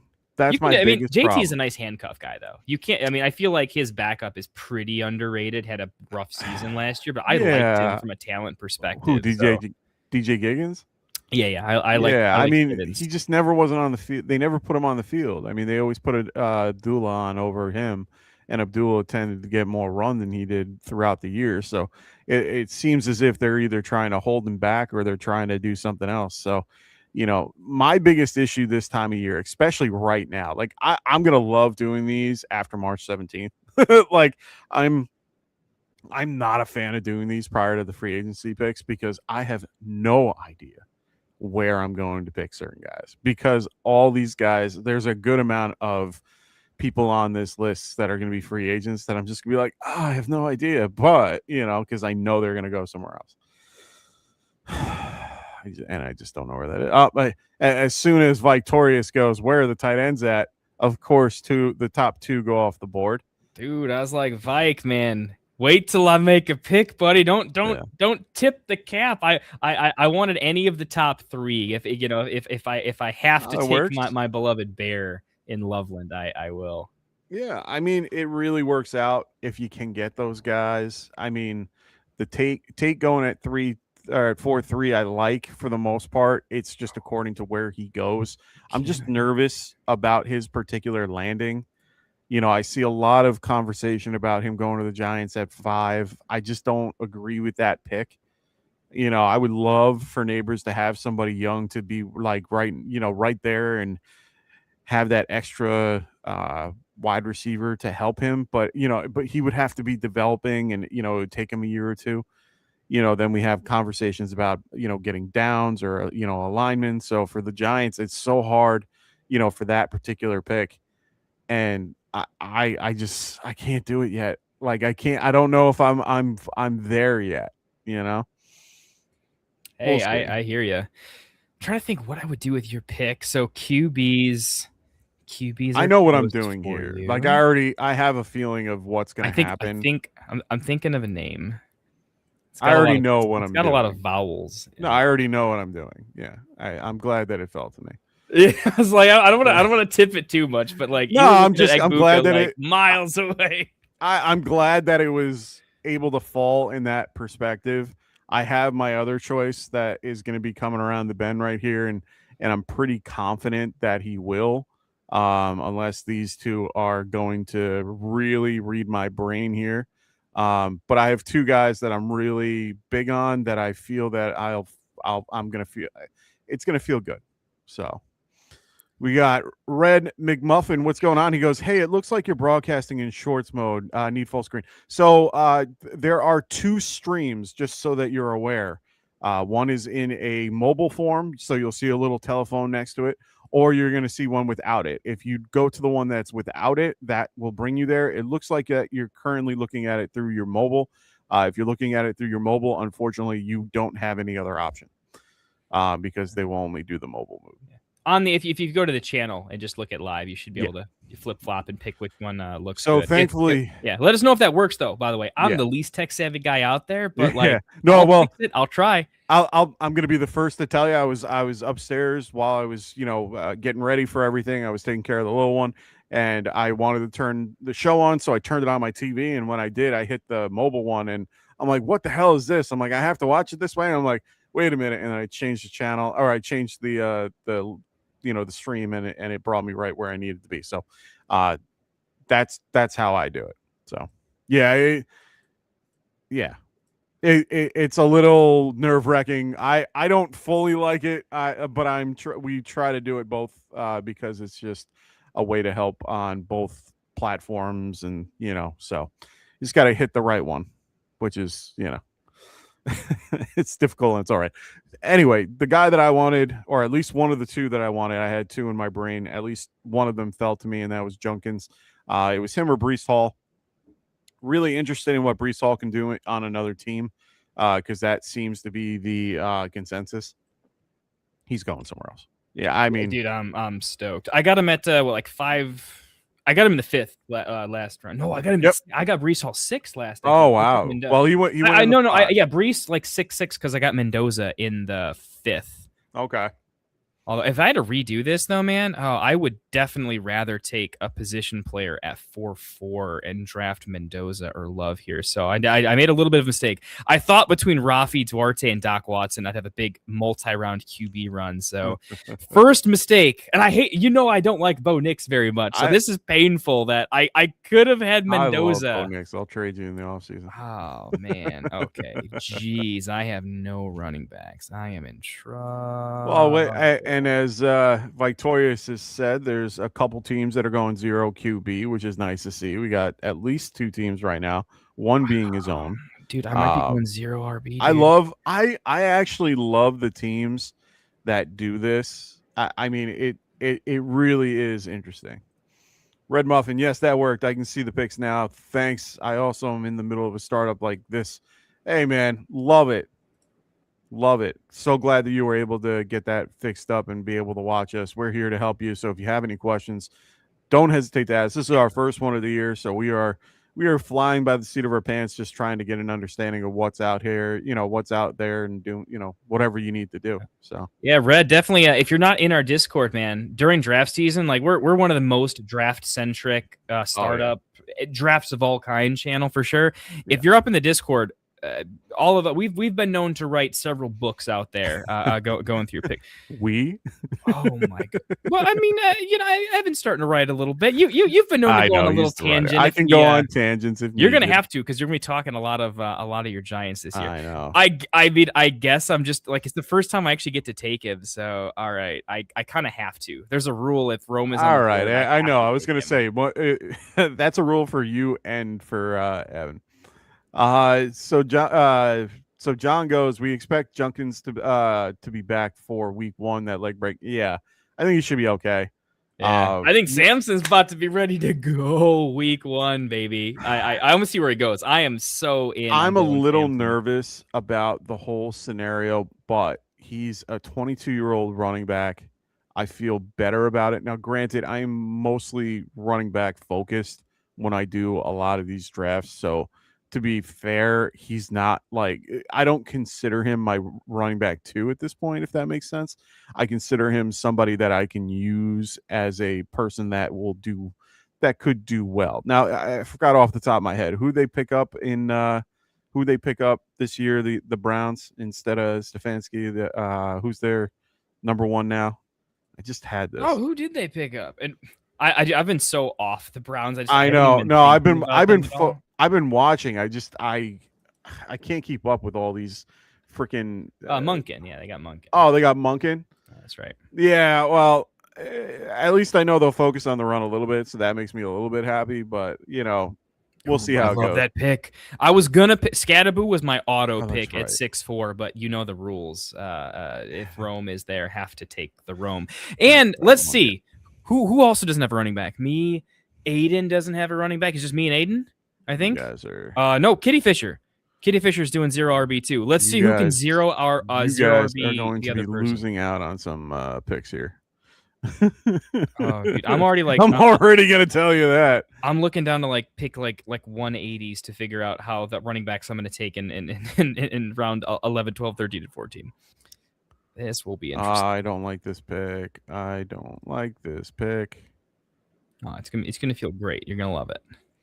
I don't like it. No, I hate that you took it because I wanted him next round. I know. That's just mean. I know. That's mean, I know. Man. It hurt. It hurt my soul. It hurt my inner soul. I mean, I hope it hurt a little bit. Thankfully, there's a decent amount of RBs I like later, so I can make this work. We're gonna make it work. My biggest issue with it is not that he was a Cowboy. It's the concept that I didn't feel good about it in general. He's just a younger running back that did well for him coming back off of injury and everything. Everybody was really down on him. So I feel a little bit better about it, but I'm not sold. Make sure you guys are listening to Evan in there. He's telling you guys to make sure you guys hit that subscribe button if you haven't. Please do. Yeah, dude. Tell him how it is. Seriously, it helps. We are absolutely begging on our knees, man. It helps so much. Helps a few people find us, and maybe one day me and Mike can pay a utility bill, pick up a pack of diapers. That would be awesome. It would be so cool. So we appreciate that. Our kids go through at least 8 diapers a day. Come on now, help us out. I mean, I will at my 4-year-old and the younger ones. They will absolutely draw you a picture, and we will send that to you in the Discord if you subscribe. All right. I appreciate that. Going with your boy Cortland Sutton. Were you gonna snap pick Stroud if he made it to you at 7? Maybe. I wasn't really looking at QB there. That wasn't really where I was looking. You guys kind of ate up all the wide receivers I was trying to get to, and I wasn't really a fan of everything. I kind of picked him out of off a whim. I'm a very big fan of him. If he stays in Denver, I think he's even better, and it just makes him a better option for me. But if he goes elsewhere, he's still a really solid wide receiver I think he still has a ton of juice left. You guys can say otherwise, but I've thoroughly enjoyed watching him play. There's a lot of picks for me for wide receiver that I can get a ton of value with. So that's why I don't stress too much about it. And him going this early doesn't really scare me, especially now that I see the QB run, because I'm not looking at QB. So at least that kind of helps me out for one round. It kind of gives me a little bit of a buffer. I don't love the pick, but it's, I think one of the guys that I'm looking for is coming back. I think I have 2 guys that might be available when I get back, but we'll see. One of them will, because I'm thinking about picking them, but I'm gonna pick another guy. Oh no! See, I can't do it this year. Mike! This year felt gross. It felt gross. I had him all year, brother, and I could not stomach the year. I love Ricky Purcell. I thought he's a very solid wide receiver. I just can't. The amount of injuries he sustained throughout that year just doesn't want, like, it just doesn't. I just can't do it. That PCL injury killed him. Dude, it really did. I mean, I do have to take, like, I legally have to take a running back at some point, right? I'm surprised you haven't yet. Like, I mean, you want to go zero RB? I Enjoy, can't but do it yet. I mean, I literally can't do it. I feel like you're gonna be picking from the Alvin Kamaras and the James Connors of the world. Let's get crazy. Oh, nice pick. I don't mind that pick. I want to create a little tight end run with that. You know, remind everybody, a little TEP action. Get in there. There's some guys at the top of the board. Now I need you to take them in stride. You know, you got the QB, you got the tight end too last year. I mean, hey, I need.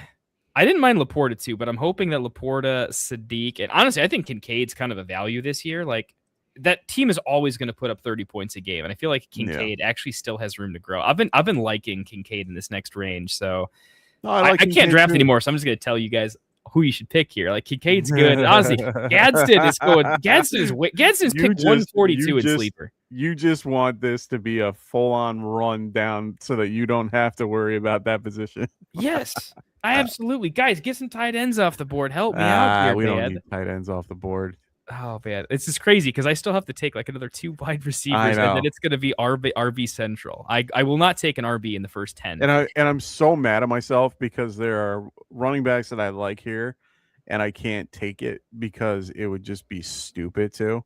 And I have to go with a guy that I have been talking up more than anybody because I know he's going to get paid, and I don't care where he plays. He's still going to do well. I had to do it. I knew that was your pick for sure. I'm all about it. Yeah. I wanted to take him because I have neighbors, and actually I kind of like that, but I went three QBs already. I've got no room in my build for him. I really wanted to go.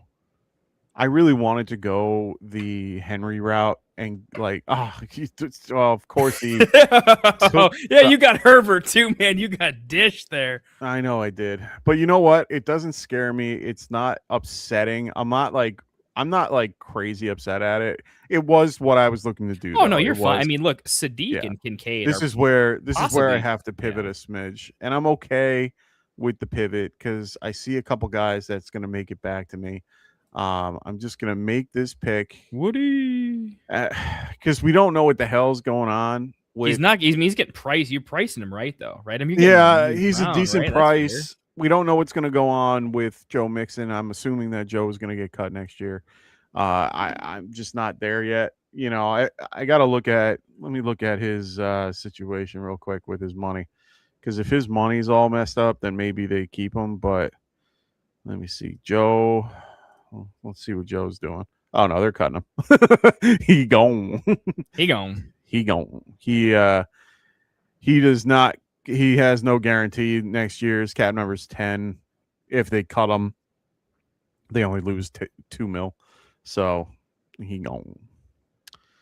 They save 10 million, or they save 8 million cutting him. So he's gone next year. Woody's there. Woody did well for the most part. They got to build up that line. You know, they just need to build that particular line. Oh wait, it's 9. Can I take? Am I allowed to? No, I'm gonna hold out. I want to take a running back so bad, but I can't do it. I'd do it. Okay, we're gonna take. Do I go upside or consistency here? Shoot. So Dupreme, I love taking running back in most scenarios. I have like pretty much in most of my dynasty leagues. The ones that I have grabbed in one way or another, I am usually running back heavy. You know, me and Kendall, I still got to post the show. I didn't do it yet, but me and Kendall did a show of my my salary cap dynasty league, and I have like the top. I think I have five running backs in the top 12 from last year. So, right, yeah, not bad, not bad at all. Not so half bad. You know, I'm pretty good at finding those. Like at least doing my best to make sure I have those types of running backs on my team. Right after we stopped doing like more sports betting on the show is when you absolutely would have slaughtered it. So Vegas convinced you not to bet. They figured us out, man. I'm not really a big bettor anyway. I always feel like I'm going to just lose too much money and it's not worth it. Now I have two guys that I'm hoping that are going to get back. We'll see how it goes. I don't think one of them comes back, but I have faith. I have faith, and I have two pivots, so I'm happy. So we'll see. All right, definitively, I took the latest running back. Right, that's a thing. No, Oh, you mean as like a 0 RB build? Yeah, right. I think so. You are the. Yes, you are now. Yes. Okay. Because build order complete, man. Manungai, interesting. Yeah, baby, I love me some Manungai. I don't mind Manungai. He was one of my choices on my list.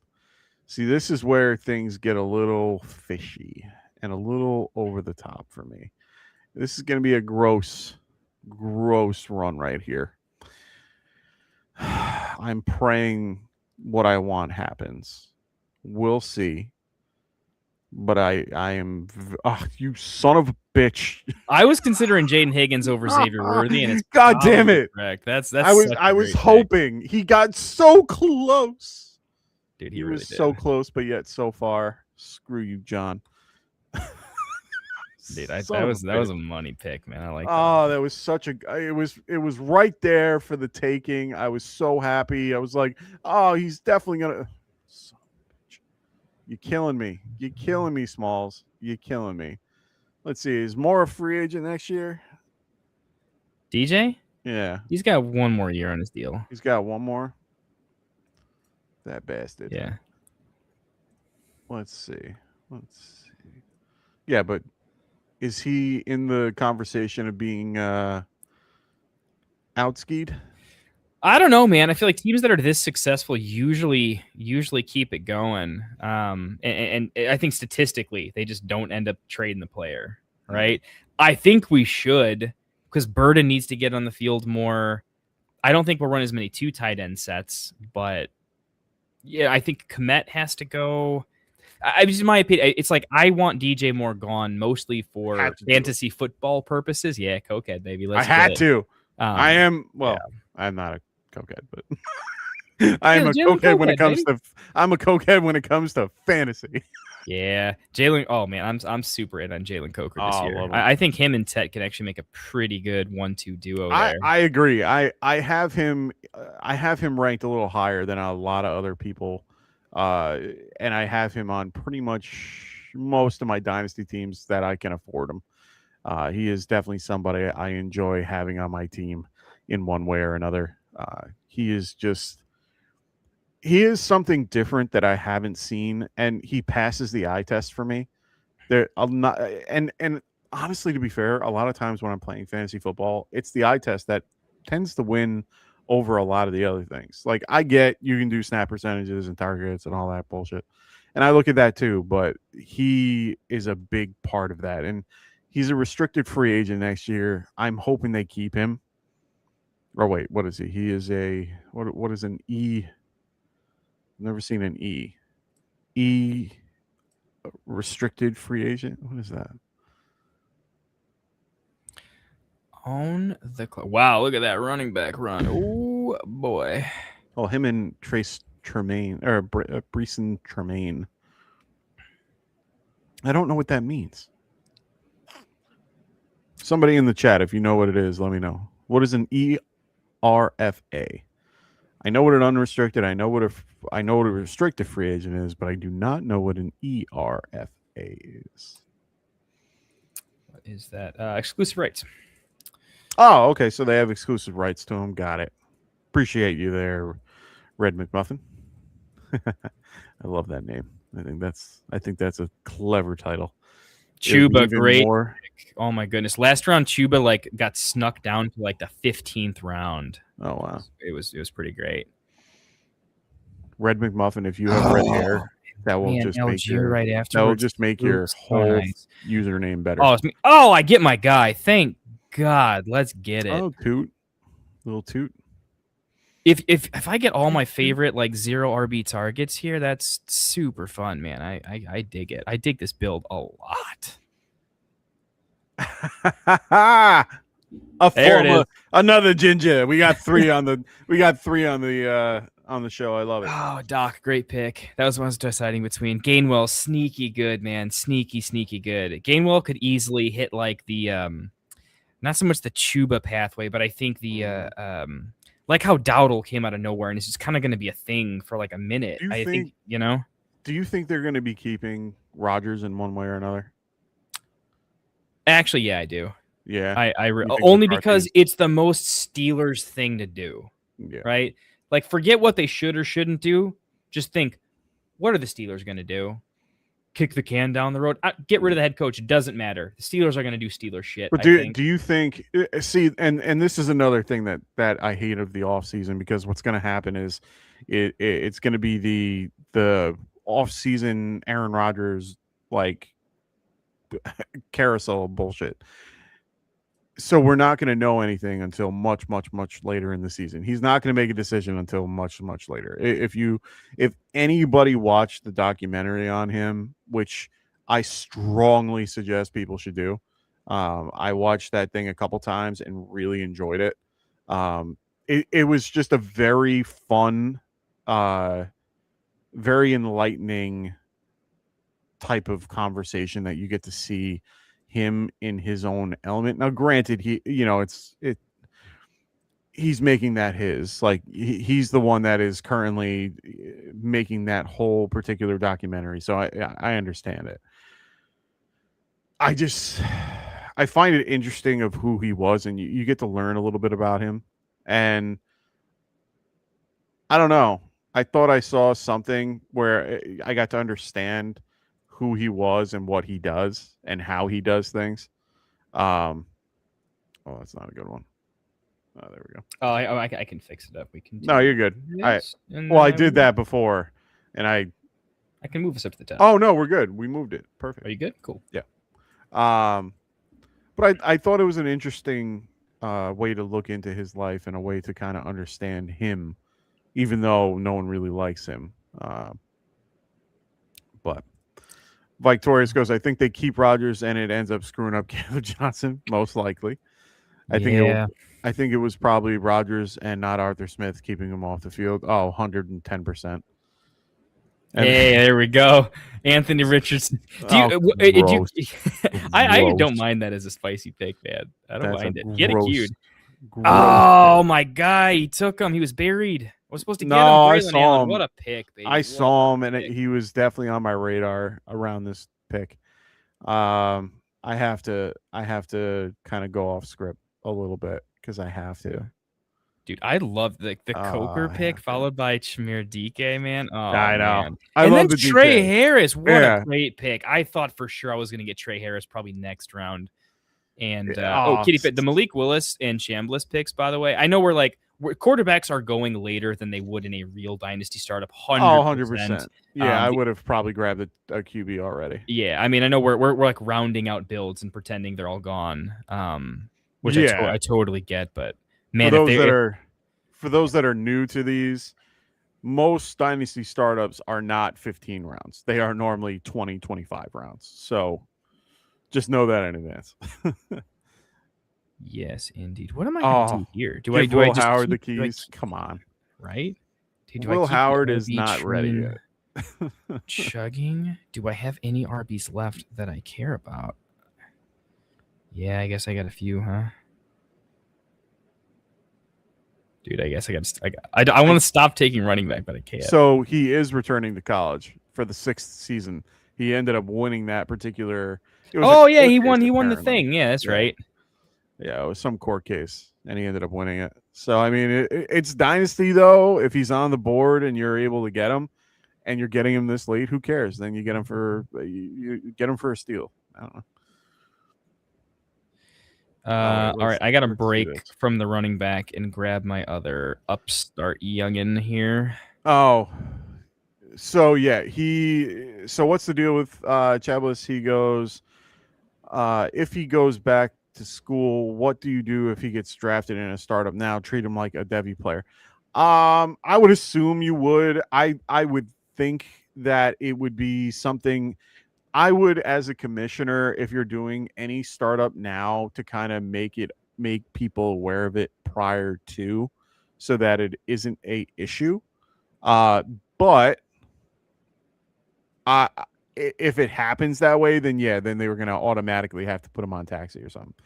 So, because there's no other way you can handle that type of scenario. It's a commissioner problem. I mean, like, if I'm commissioner, I almost never commissioner. Like, I just have no time. But if and when I did, or if I was taking commissioner duties as co-commissioner, like running the draft, I would just pause the draft immediately if you take him and say, just like, let the guy. He's ineligible. Like, you cannot draft him.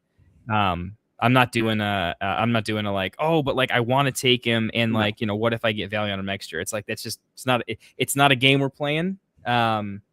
It's not allowed. It's just Sleeper should fix it soon. Just give it a couple days. So Kitty Fisher knows that he made the mistake and he goes, oops, good 2027 pick. Right. I think that's funny.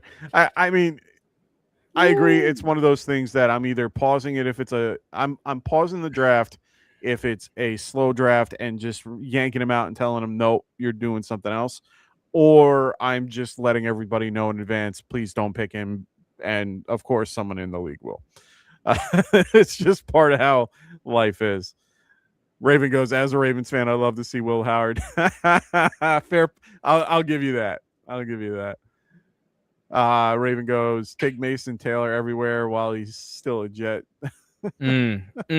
Chef's kiss. I blame Perk. I don't blame you. I would take him every day too, but I wouldn't in real life. If we were doing this as a real startup, I am not taking him until like 2 or 3 rounds later. Really? If this is tight end premium, he's not even. Tight end premium, then maybe I'd take him sooner. Yeah. I think he's nice. Plus, you got to remember NFL pedigree from his dad, which means he knows media training early. He knows not to do off the field nonsense. There's one guy that I'm really surprised. Super young, by the way. Taylor, this is why I liked Taylor with Loveland as well. They are the youngest tight ends in that class. They were like 20 when they came into the league. I think Taylor was 21, but a young 21. He's got so much room. Barner, what up? Pick. Why? Dude, classic. Why did anybody leave him for me? Oh my God. Classic. I really, really like your draft. Oh my God. I mean, you know me, like Sutton's too old. He doesn't exist for me, but the rest of your draft is absolutely beautiful. Oh, believe me, that was more of I had 30 seconds and I had no idea who to go with. And he was the first person that I saw. So I was like it's worth it at that point. Dude, Mason Taylor is going to be this year's like Sam Laporta. I'm calling it. I'm like fading Sam Laporta, and I'm in on Taylor for sure. I think he's early season. He's going to be like a weird version of Tyler Warren. He doesn't have that dog in him like Warren, but I think he's just going to be used on a lot of routes. Yeah, no, I agree. I like Mason Taylor a lot. See, no. I'm going to be very clear here. Very clear. Eli Arroyo, yes, he is there. But did you see Arroyo on the field for any of the Super Bowl? I didn't. And if he wasn't involved. AJ Barner is the guy. They like him the most. They use him the most. He is somebody that people are sleeping on, and I love it because I will take him in any draft I possibly can because of that. He is one of those guys that I am just sold on as being, as Kendall said, the next Sam Laporta type, where he has been hidden on in that depth chart, behind guys like Noah Fant and when Noah was good. And then he just comes out of nowhere and just starts playing ball. Sam Darnold loves throwing the tight end, and he's been doing well with that. And Barner is a good safety valve. They use him on the first down, push bull crap that they do. I love it. He is a solid tight end. Love him a lot. I do think Eli Arroyo is a good receiver, and he's very talented, but he can't do the other things that Barner can do. Yeah, I completely agree. That's UConn. That's Mr. UConn himself. Who's this Skylar Bell guy, and why is he being a top guy in the ADP for the last 7 rounds? The rookies are all over the place. I think I don't know. Really I haven't. He had a good senior year, man. He caught 100 balls and he had like 1,300 yards, something like that. But I know he's a UConn guy, which I don't watch UConn college football, so I couldn't tell you what the ramifications are that much. But I know he had a pretty good year. Yeah, I gotta look into. I'm not even into the rookies other than like the top 2 of every class. I know the Mike Washingtons and the Tate and Lemon and stuff. And I follow a lot of really good, talented creators that know what they're doing and know more about them. Shane Hellman is one of my favorite. If you don't follow him already, you should. He is one of the best. I need to get him back. He will be more than welcome to come on the show, and he knows that. He is always welcome. Shane Hellman? Oh yeah, I just read a really good article he wrote the other day on his Dynasty buy sells. Very nice article. Definitely go check it out. Great writer. He is also in line for a FSW, so he is a finalist as well. He is a great guy. We've had him on the show a bunch. He's done a bunch of drafts in the beginning. Really great that we were able to get in touch years ago, and love keeping in touch now. Other guys, my buddy Fantasy Nerd Boy on X, great. He's just one of those guys that just knows what he's talking about. His group with Dynasty Degens, they do a really good job with Dynasty breakdowns of Devi guys. Devi Royale with Kevin Coleman, they do a great job with all these new guys coming in. They have breakdowns. They do their own. They have their stub stacks and stuff like that. Go support them as well. I'm never going to tell you guys never to. I'm always going to tell you guys to go support everybody else. They are wonderful people all over the fantasy space. Raven goes, when Isaiah likely ends up on the Chiefs, that last round dart throw at him going to look insanely good. Hey, man, everyone keeps saying he's coming to the Giants, so I don't know what you're talking about. Every guy I see for free agency just keeps saying that he's going to be a Giant. I'm like, I hope not. I like him, but I like Theo. I think he's pretty solid. Agreed, man. Agreed. Oh my God, I didn't even notice that. I don't know, man. I don't know. I think that's going to be a rough choice there.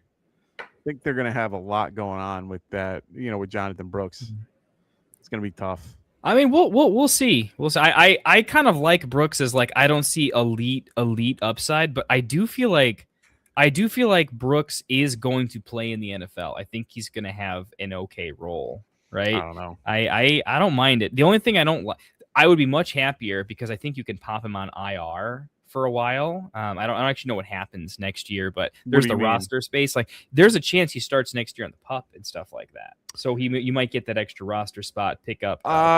That's if he doesn't develop, and that's if he's not cleared by then. But I think his thing happened early enough that he should be ready for training camp. So I don't see that happening. But if they lose Dowdle and they go with him and Hubbard, I think that's the plan. Dowdle needs a bag, dude. He definitely does. But at the end of the day, it's one of those things where they're gonna have to figure out what to do with him, what to do with Jonathan Brooks. But I do think, unfortunately, he is he's a bust if you want to consider him, based on where everyone thought he would be at this time of his career. I just don't see it. I don't see him coming back. So tough. We never got to see him on the field. Understood. I was against him in the beginning. I really wasn't a big fan because he was coming off the ACL, in general. And I was like, it's very hard to, everyone wanted to draft him in like the top 3 or 4 rounds. Like, I'm like, no, like, I'm gonna throw some names at you real quick. All right, just memory lane this a little bit, okay? All right. Okay. Javonte Williams, massive injury, totally toast. He's coming back. He's doing a thing. We buried Javonte in drafts for 2 full years before we had. I neither did too. I was fully in on him the whole time. I was on him from the beginning. Right. J.K. Dobbins. J.K. is a very rare case. Multiple crazy injuries, and he's still made it happen. Multiple, but he's a freak of nature. Continue. Trey Benson, crazy injured in college, then the NFL. Gets injured in the NFL. He's still going to be the guy, though. Probably. Well, they have no other choice because James Conner is on his last legs, unfortunately, and after his injury, he's screwed. I get it. He's gone through 2 injuries right off the gate. Will he be somebody that people forget and then maybe he could break out? Sure, but it's going to be after he's cut and after goes to another team like Javonte Williams and some other team taking advantage of something. I'm just not on board with it. If someone else wants to deal with that, to me, it's a landmine. Enjoy. I'm just not there yet. Just not there yet. We'll have to see. I can't say I'm spicy on him. I'm not like, I don't know where the market's at on him. If I'm the guy that's high on Jonathan Brooks, though, I mean, just bury me already. I can't have that on my record right now. But if I have to be that guy, I'll say that I think he's a little cheap based on who he's going around. In my opinion, right? Like there's. You're getting him at the end of the draft. So we'll see. Yeah, he's at the end of the draft. I'm okay with it. Like, it's not like the problem I had with him was the same problem I had with Kyle Pitts when he was drafted. Everybody was drafting him in the first 3 rounds when he was coming out of college because of he's a unicorn. Like I get it. An elite player. All these generational talent. Like, come on. Like I get it. But at the end of the day, he was not worth the pick that you wanted for that type of history. But a guy like Jonathan Brooks coming off of the injury, people were drafting him in like the top 5 rounds. And I'm sitting there like, you do realize he's not going to play until like October. And then he didn't end up playing until like November-ish. Yeah. And he had to be more risk averse there. That's one of those, like, it could hit, but don't play that risky at RB, right? Do that with Christian McCaffrey in redraft, but don't do it in a dynasty startup. The value bleed is just, you got to insulate value and be as safe as possible. You can take risks in the 2nd round pick of your rookie draft at a running back, but don't do it in like that early in a dynasty startup, right? It's just very, very different value curve there. So we'll have to 100%. See. Doc Watson, just real quick here, buddy. This always happens in these types of short builds where we're only going 15 rounds and we don't go deep bench. Yeah, a lot of people are just like, well, technically the best player available is still quarterback, but some people start rounding out rosters and saying, I would normally take the quarterback here, but I want to build regular, right? And not have too many people that are like, well, I guess I'm going to have 4 quarterbacks. Usually I'm that guy that'll price check and be like, I never play for year 1 anyway, so if I end up with 5 quarterbacks and I'm going to wheel and deal, it's going to look like a messed up mock draft, but ask anybody that plays with me, watch what happens by the end of the year. After 17 transactions, fully rebuilt roster, literally won't recognize it. So just know that's going to get ironed out. The more we do these drafts, the more I think that's going to get adjusted properly. 100%. People are just doing this for build. So when you look at like where Malik Willis went in this draft and stuff like that, that's going to be significantly higher later on for sure. So take that with a grain of salt. Yeah, I mean, if this was a real draft, I'm probably, instead of Sutton, I'm taking, Tyler Shuck, and then, making my team a little bit different as I go around. I mean, this is just my first time trying to get an idea of what I can draft, and I always like having a little bit of a veteran presence on my team that can hold positions comparatively. So in this case, I wanted to have the strong QB room comparatively. Yeah, so I get it. You are strong there. Get sniped on all your stacks, but you are absolutely. I'll take Harris. I'll take Harris late. Yeah, I'm with you. Hey, should we break down a couple rosters before we call it a night? By the way, guys, in the chat, if you want your team broken down, man, make sure you like the stream and let us know. Otherwise, we'll probably break down each other's teams and we'll look at a couple here. Mike, did you have any builds that like during the draft spoke to you a little bit without analyzing kind of everyone's build? Anyone just early on you want to take a second look at that you liked the way they were playing? I'm taking a quick second look because with the 30-second clock, it's so hard to pay attention to certain things while you're doing this because you can't really judge everybody else's team as you're going because you're trying to keep an eye on yours. I'm liking Breaking Ball right next to me so far. Yeah. He got a lot of good value with Braylon Allen late, and on top of that has a decent wide receiving core that I could live with. I really like the Boutte pick in the end. I was looking at him as one of my last picks. Love the tight end group, loving the QB group. So solid build overall. I probably would have went a couple different ways with running back in general, but I don't hate it. I don't know enough about Allen to judge, but I love the Allen pick. But yeah, overall, I'm liking how that team kind of worked itself out. Kind of looking around the board a little bit more. Yeah, Breaking Ball, I agree, was one of my favorite builds for sure on Yeah. first glance. Really, really like that build a lot. Yeah, I'll give you one to look at here real quick. I think it's definitely one of my favorite builds too for structure. And I think it's a structure not everyone's going to go with, and it's going to feel bad. I need to practice it more, to be honest. Okay. I really like Rafi Bomb and Depp. I totally agree. I think your team is set up to smash year one, and I think you have enough production on your team 100%. where if you get a little injured and it doesn't go your way, I like the types of age you have there. Like guys like DJ Moore in the playoffs this year was doing pretty nice for you. You've got some guys. I don't know why he couldn't do that during the regular season. Jesus. No, dude, for real, right? But yeah, I think Depp's got to. We'll get to Depp in a second here. We'll go for Rafi, but I'll just touch on it right now with Depp Premier's build. It's not like there's not a lot of super elderly statesmen outside of like Henry, but there are guys like Pittman, Moore. We'll see what happens with Ayuk, but like maybe Ayuk has a lost 2026, but by 2027 is actually like a productive, Yeah, but he already lost 25. So well, there is that too. I'm saying there's enough where like if that season doesn't go right, you can absolutely sell Waddle and Pittman and Moore and have just like a trillion draft picks next year. And in rookie drafts, it's always easy to take the wide receiver. There's more of them than anybody. Usually you have to reach at the other positions, and you can always take wide receiver. So when you do that build, I do like that you can sell out your wide receivers where you need to and draft literally a bunch of 21-year-olds the next year and mess around a little bit. It's an underrated concept, I think, which could make some sense. I'm not a big fan of trying to flip, like to draft a team to then flip. It's harder for me to understand that. That's definitely something you're better at than I am. I want the team and I want to have my structure built where I have a good youth. I want to have good veteran presence. I want to be able to have a good of everything so that it's balanced. I'm a very balanced person when it comes to fantasy. I'm with you. There's two quick things I'll say there. I mean, one, obviously, I do this a lot. Through many years, right? So this is and Depp is an absolute. He knows what he's doing, right? I mean, he commissions a bunch of leagues, but he's been playing this game at a high level for a long time.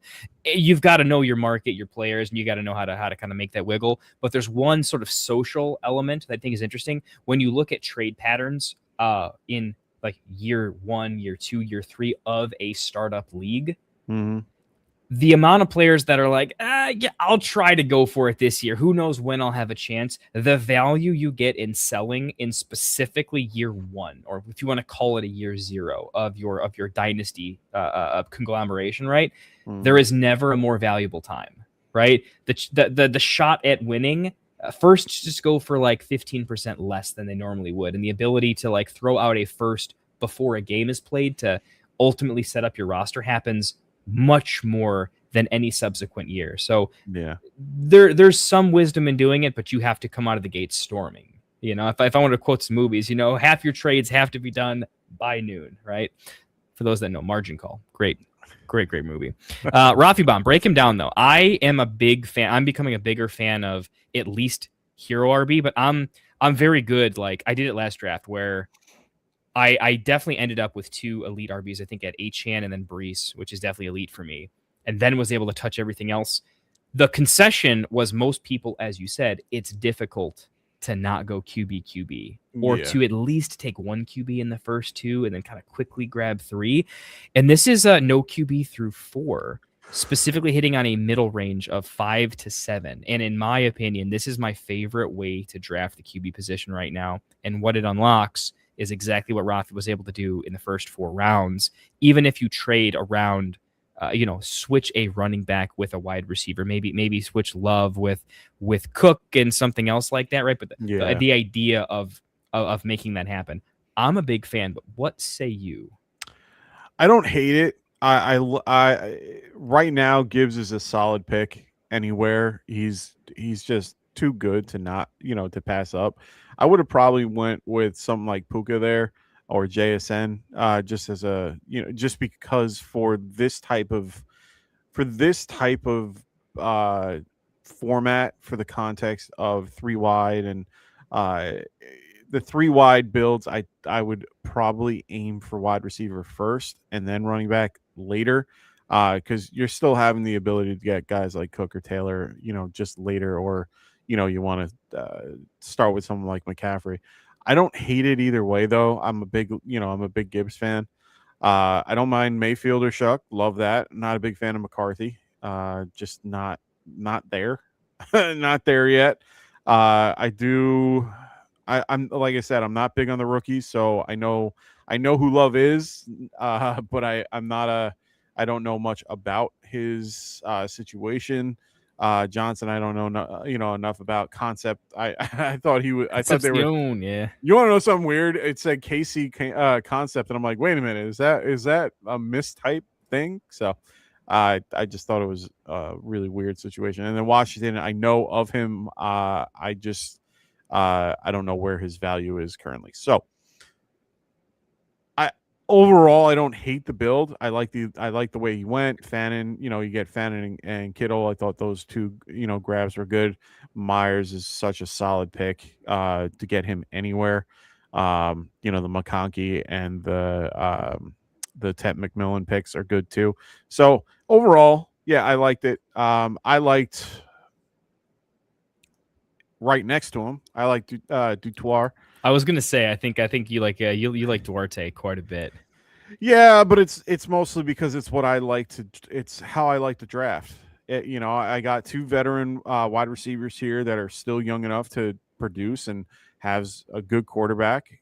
He was able to pair with Stafford, who is going to be back this year. That's my only knock of the the whole build is the QB room, but that's easy to fix in this situation. You got Stafford that's going to be a little bit off, but you still have guys like Penix who, yes, did not have a great year, but can come off of that and do better. You have picks that you can turn into something, and then Sanders, I'm not sold on. I could bore you guys for an hour about how I feel about Sanders, but and just the whole concept of this offseason. But right now, this is such a win now team that this is one of those teams that I think is winning it right from day one. Especially with Walker where he is. He was really lucky getting Walker in the 4th. I thought that was a great pick. Kyron coming back in the 5th is absolutely insane. The fact I thought that was really, really nice. That little pack right there. I'm shocked that any of those guys were available for him at that point. The rest of the team just looked really solid. But I'm still loving Breaking Balls, choices there. I think his team is more long-term winning. Duarte's is more win today. And to, I think with Duarte's, Mr. 56 himself over there, there's only one, and I think this is an analytical. This is something that you won't catch unless you do a lot of mocks and analyze them. Like, if anybody here likes to play chess, right, there's a big difference between, I like playing a lot of chess. I'll hop on chess.com, do the thing, and the people that I'm play a little bit, but I'm also going to analyze the game and how I lost, what happened. It does something to your thinking. Here, you got to look at the difference in value between Flowers and just look at the guys in like the 9th and 10th rounds. I think that is a much thinner gap. And I think the strategy here, knowing that there was absolutely going to be another quarterback run, I think I could have predicted if I do enough of these mocks, I would say, hey, it's safer. Take that QB in 6 because I'm also going to have to double tap in 7, especially if I create the run and then get to end it, essentially. Yeah. You do lose out on Flowers, and it will feel bad 2 wide receivers through 7 at that point. But you could then, I mean, in that particular case, it might be gross, but I think I look at the guys that later on down the line, there's still like a Jaden Higgins, there's still Coker, there's other guys that aren't Flowers, but are still younger and quite talented. Jaden Higgins to Flowers could be extremely close in dynasty value within a year, right? 100%. And I think just 1 or 2 of those names kind of like that. And I know I got like Golden like a lot later and that kind of stuff, but there's enough value, even like a Bryant. There's a lot of the value is going to converge, but I think that was one small change that I would have made last year in my own startups and things of that nature. That was my number one strategy.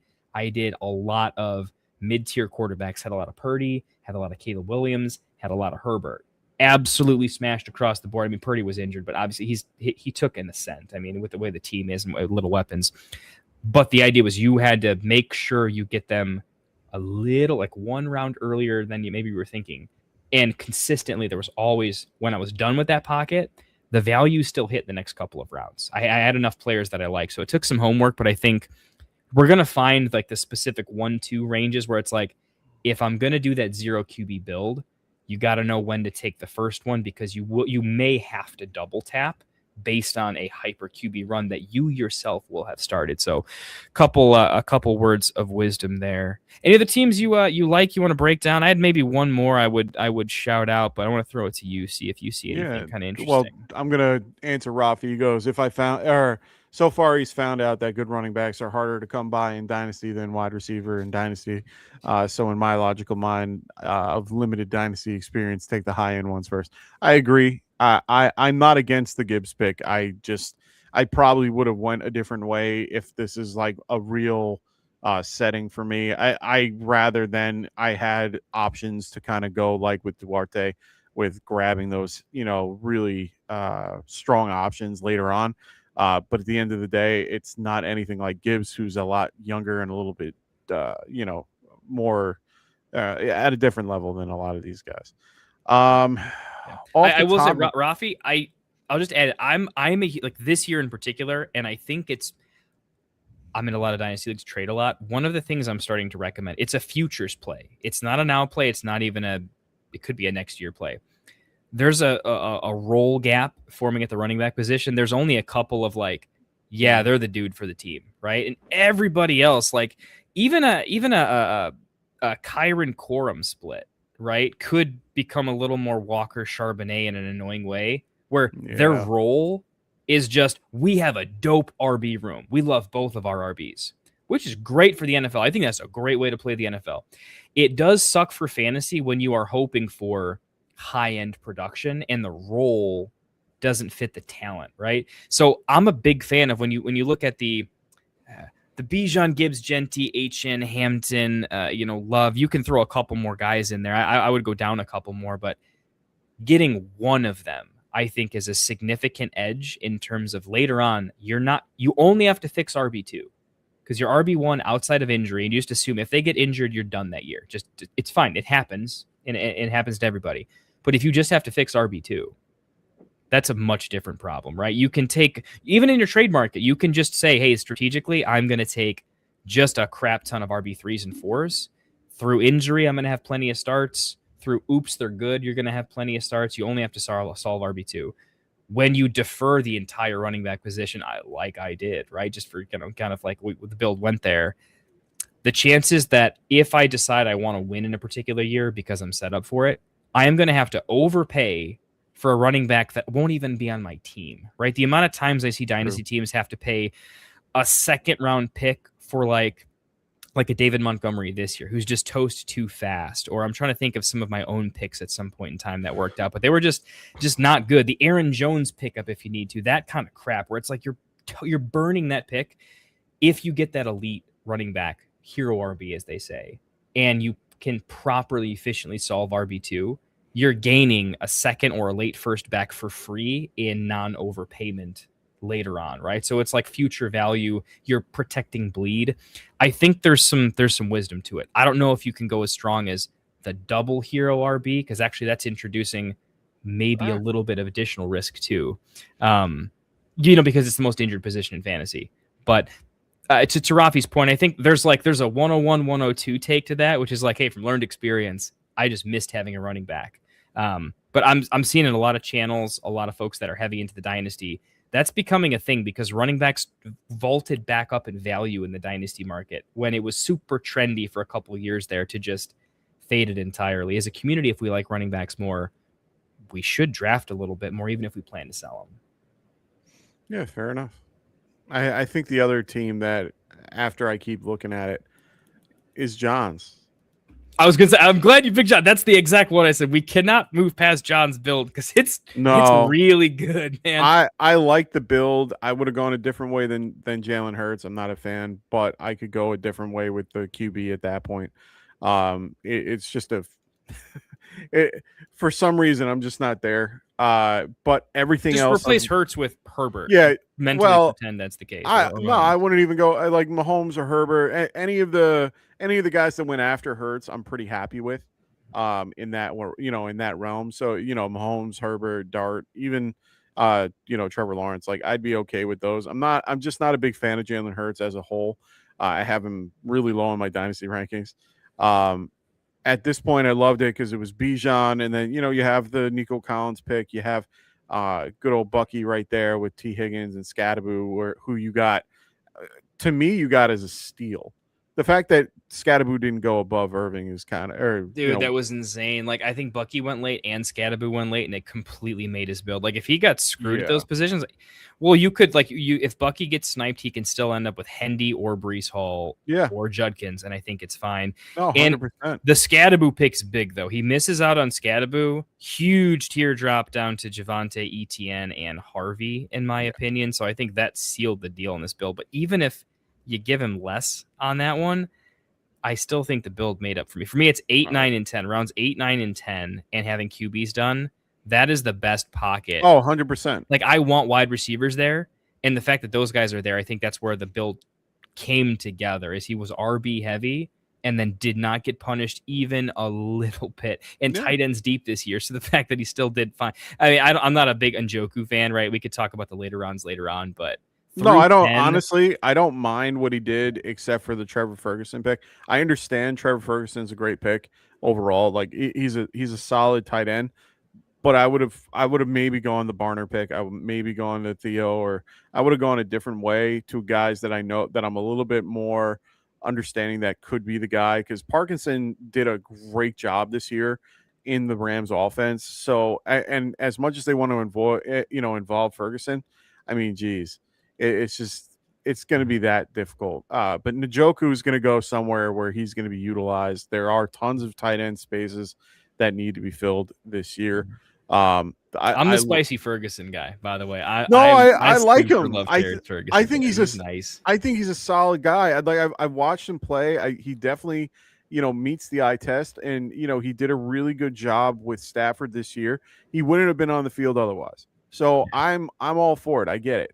I like that they threw him some red zone touches in the 100%. playoffs. For me, that was like, dude, where did Arroyo go? Not on the field. A bunch of tight ends were like not in the field, and that guy, and that was that guy was nice.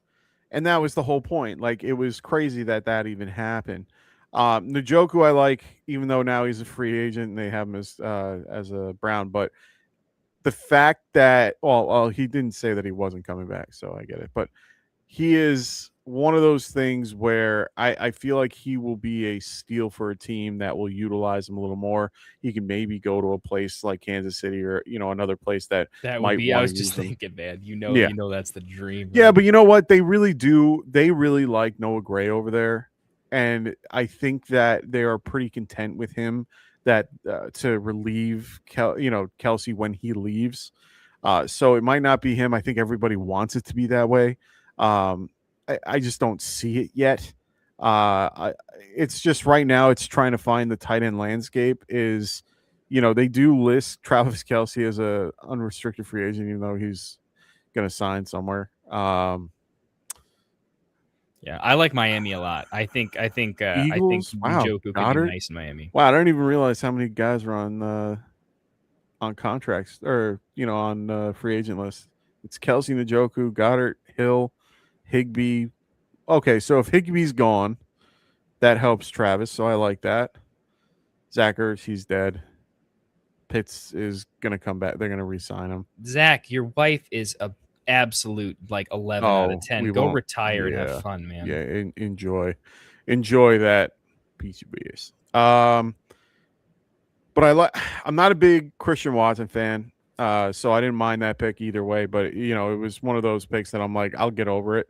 The Pierce pick, he's going to go somewhere that he really enjoys, or he'll come back.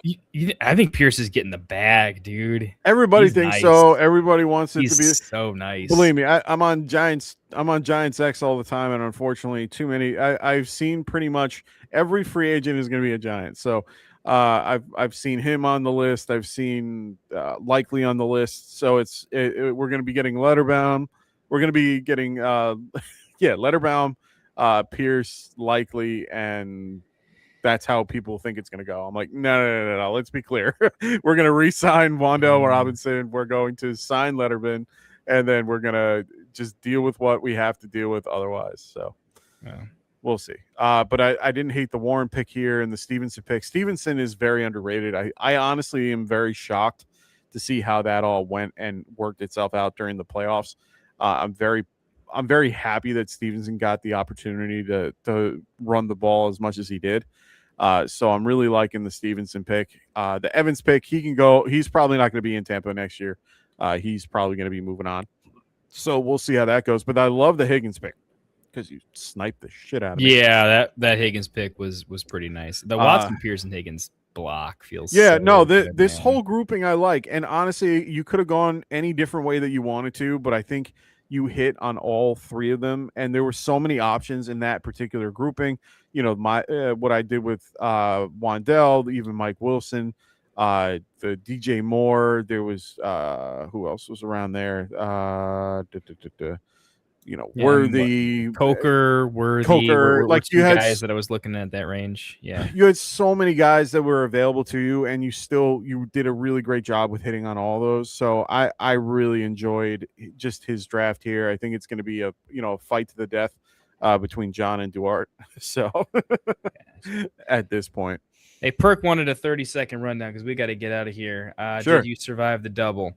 Perk, I want to say yes, man. I want to. I can't though. I can't because you're dead. You have QB, 0 quarterbacks. Yeah, your QBs are what killing you. I get it. Cam Ward's not dead, and he showed a little spice at the end of the year, so I think he's fine. But I really think Kyler Murray is like, I don't know how many years he has left in the NFL, and that's, you didn't spend a lot on him, right? You spent a 7th, right? Nothing too crazy, but I think like it's risky in ways that, I mean, it's tough because before then, I like all of those picks. They feel really good. And I can see where you're like, am I going to pass on Marv to take Dak? Right? Like what am I doing here? I think you found yourself in just a tough spot. If you're going to go that build, though, I think you need more quarterbacks. I think when you get like better quarterbacks. Like, I don't know the point of having Terry McLaurin and Godwin on your team, because if your quarterbacks are bad, those picks actually are just, they don't mean anything because you're going to have to sell. So the problem is when one thing goes bad, it all spirals bad. It starts at the QB position and then it could affect others. So like think of some safety picks later on. There's like picking up a JJ McCarthy a little bit earlier instead of rounding out the build. I think that would have made a lot of sense. Ty Simpson is clearly going to get drafted. He's going to have a shot. I think he's a guy I'm probably picking up too, just because the value of him, if he even just plays a little bit, is going to be better than all those guys that got drafted there or later. So I needed to see a 3rd quarterback and maybe even a 4th to make that make a little bit more sense. Bit green RB tight end, I think, is also, when you go double RB, you are almost asking yourself, in my opinion, to like what's getting cut. Your tight end's probably going, because you're not favoring tight end over wide receiver when you already have double running back. So I think the way your draft happened, you went pure value picks and then you got a little value owned. So it's a structuring decision. Each individual pick is good, but structurally, sometimes in drafts, if you say, hey, I'm going to take a worse player now so that later on I can take a better player than who I have to take, you can catch up on value later if you forego it a little bit earlier for the sake of structure and balance. I think that's my words of advice there and how to rein that in. But the 11 and 12 this year are brutal, in my opinion, especially in early ADP when everyone snipes. So take that for what it is. I mean, the only thing that you can actually be okay with is the concept that Kyler is going to be more than likely a Cardinal this year. I mean, it's 56 million of dead cap. I highly doubt they just let him go. I highly doubt they're able to get a trade done for him to go somewhere else, because no one's eating that. Mm-hmm. So I can take solace in knowing that he will be at least a starting quarterback for you. My whole thing, and I think this is a good, I understand why. Yeah, that's a great idea. You were able to stack them, which honestly, stacks don't matter in this type of thing, but it was great. I didn't mind the BTJ and the Marvin Harrison picks where you got them. To be quite honest, I'm kind of shocked that I love Marvin those Harrison, picks. That's why I'm like, how could you do anything else? dude? The fact that you were able to get them that late, good for you. But I don't hate it. Ward, I don't hate, but for me, it's just like Kendall said, it's a little bit anemic at that point. I probably would have went Daniel Jones no, you didn't have the option. Well, maybe I would have gone Daniel Jones right at that McLaurin pick, or something outside of that, because I'd rather have the strong, a little bit stronger at QB, and then there's plenty of options at wide receiver that you could have played with a little bit lower. So. I thought about this a little bit more. I don't think I give Perk enough credit for being active, being a trader. And if that is just a pure value draft, I'll throw this out there. If he were to submit like here's the 2 or 3 moves that I would make, it's 2 or 3 moves away from like Genty Hampton is disgusting forever, right? Yeah. McBride is disgusting forever. Olave, BTJ, Marv for me, that is sexy. So I would do this. If you can go buy a quarterback by using next year's first and second. I did this in the league. I bought Brock Purdy for a mid first and second. I think they were projected that way, and they ended up being that way. If you can go get that type of player, if you can go buy Shuck for a decent price, who's maybe a little bit undervalued, just give me undervalued player anywhere. Shuck. Let's go buy Stroud if the owner doesn't really love or need him, right? That type of player that's safe, fine. You're just not buying him at a peak, right? You're just something stable. If you go burn your first and second next year, your team's absolutely filthy, and your pick's going to be 110 or later unless injury happens. So you're selling your pick at an average pick value because you're selling it early for what's probably going to end up being a late pick. You're going to have great value, and then it solves your running back, your quarterback position. You're one trade away from maybe the best team in the league, actually. So I take that back. I like your build a lot, but it requires execution immediately after the draft. Here's my question: Would you rather have any one of the QBs that are going to be available next season, or guys like you said, like Purdy, or Shuck or Stroud, or any of those guys that you can get with the first and the second that you're going to be trading away?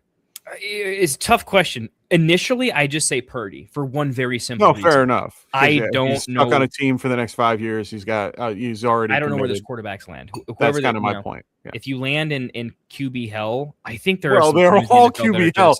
No one realizes it's all QB hell anyway. Like, there's no teams. It's very rare that you see teams that are going to do what your Bears did, to go get Trubisky, or like what San Francisco did to try to get Trey Lance. Like, it's so rare to have that happen, and so rare to have it be the way that it did.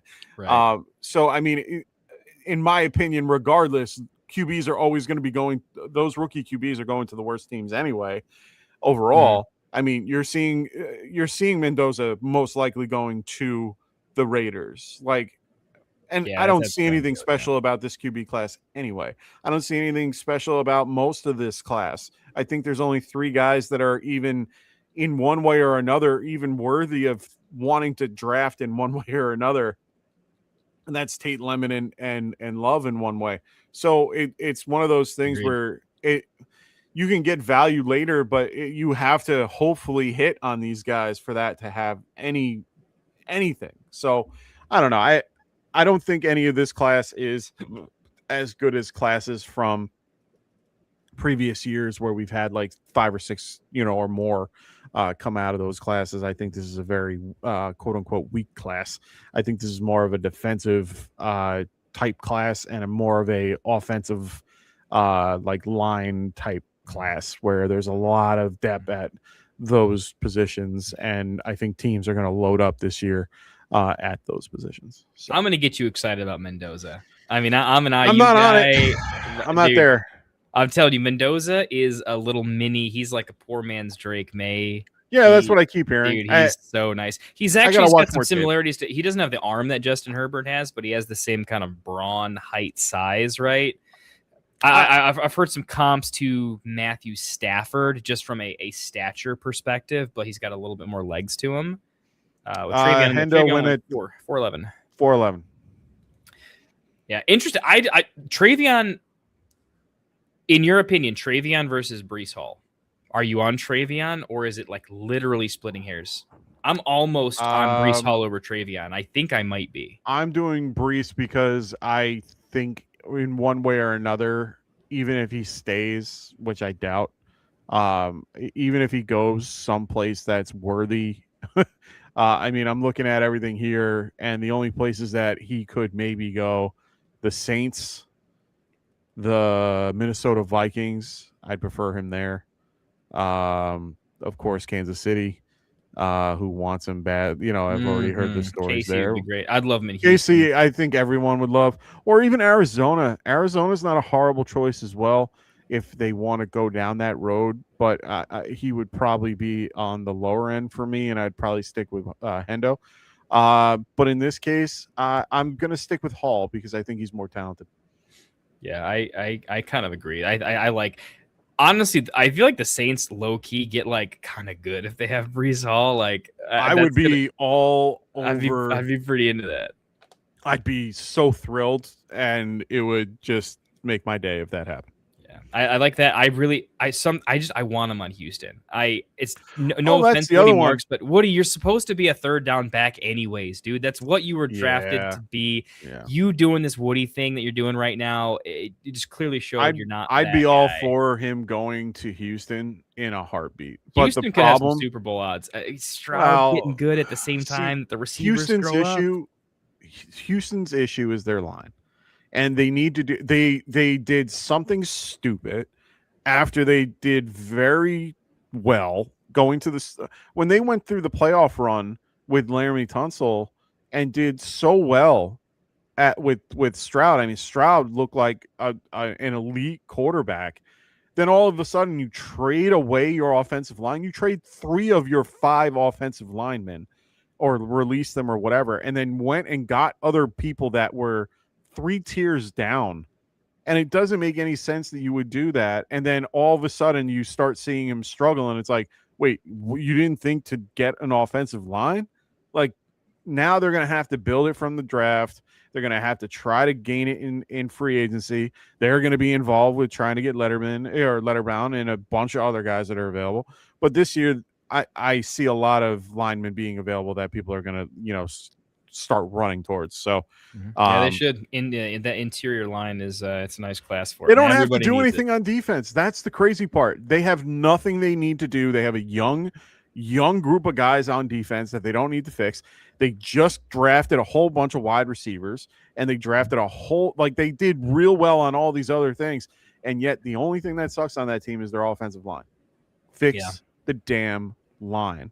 They got a Bears thing. The Texans and the Bears look similar. Stroud, Caleb. Okay, yeah, Caleb had some issues because he was getting sacked and the line was rough, and the Bears spent a fuck ton of money fixing up that line. Still didn't work completely, to be honest. But all of a sudden, guys, I mean, you got the blocker of the year or pass protector of the year. So yeah, I mean, we definitely had some guys for sure, but it was like Caleb went from like, this is going sideways to like he's got MVP odds this upcoming year.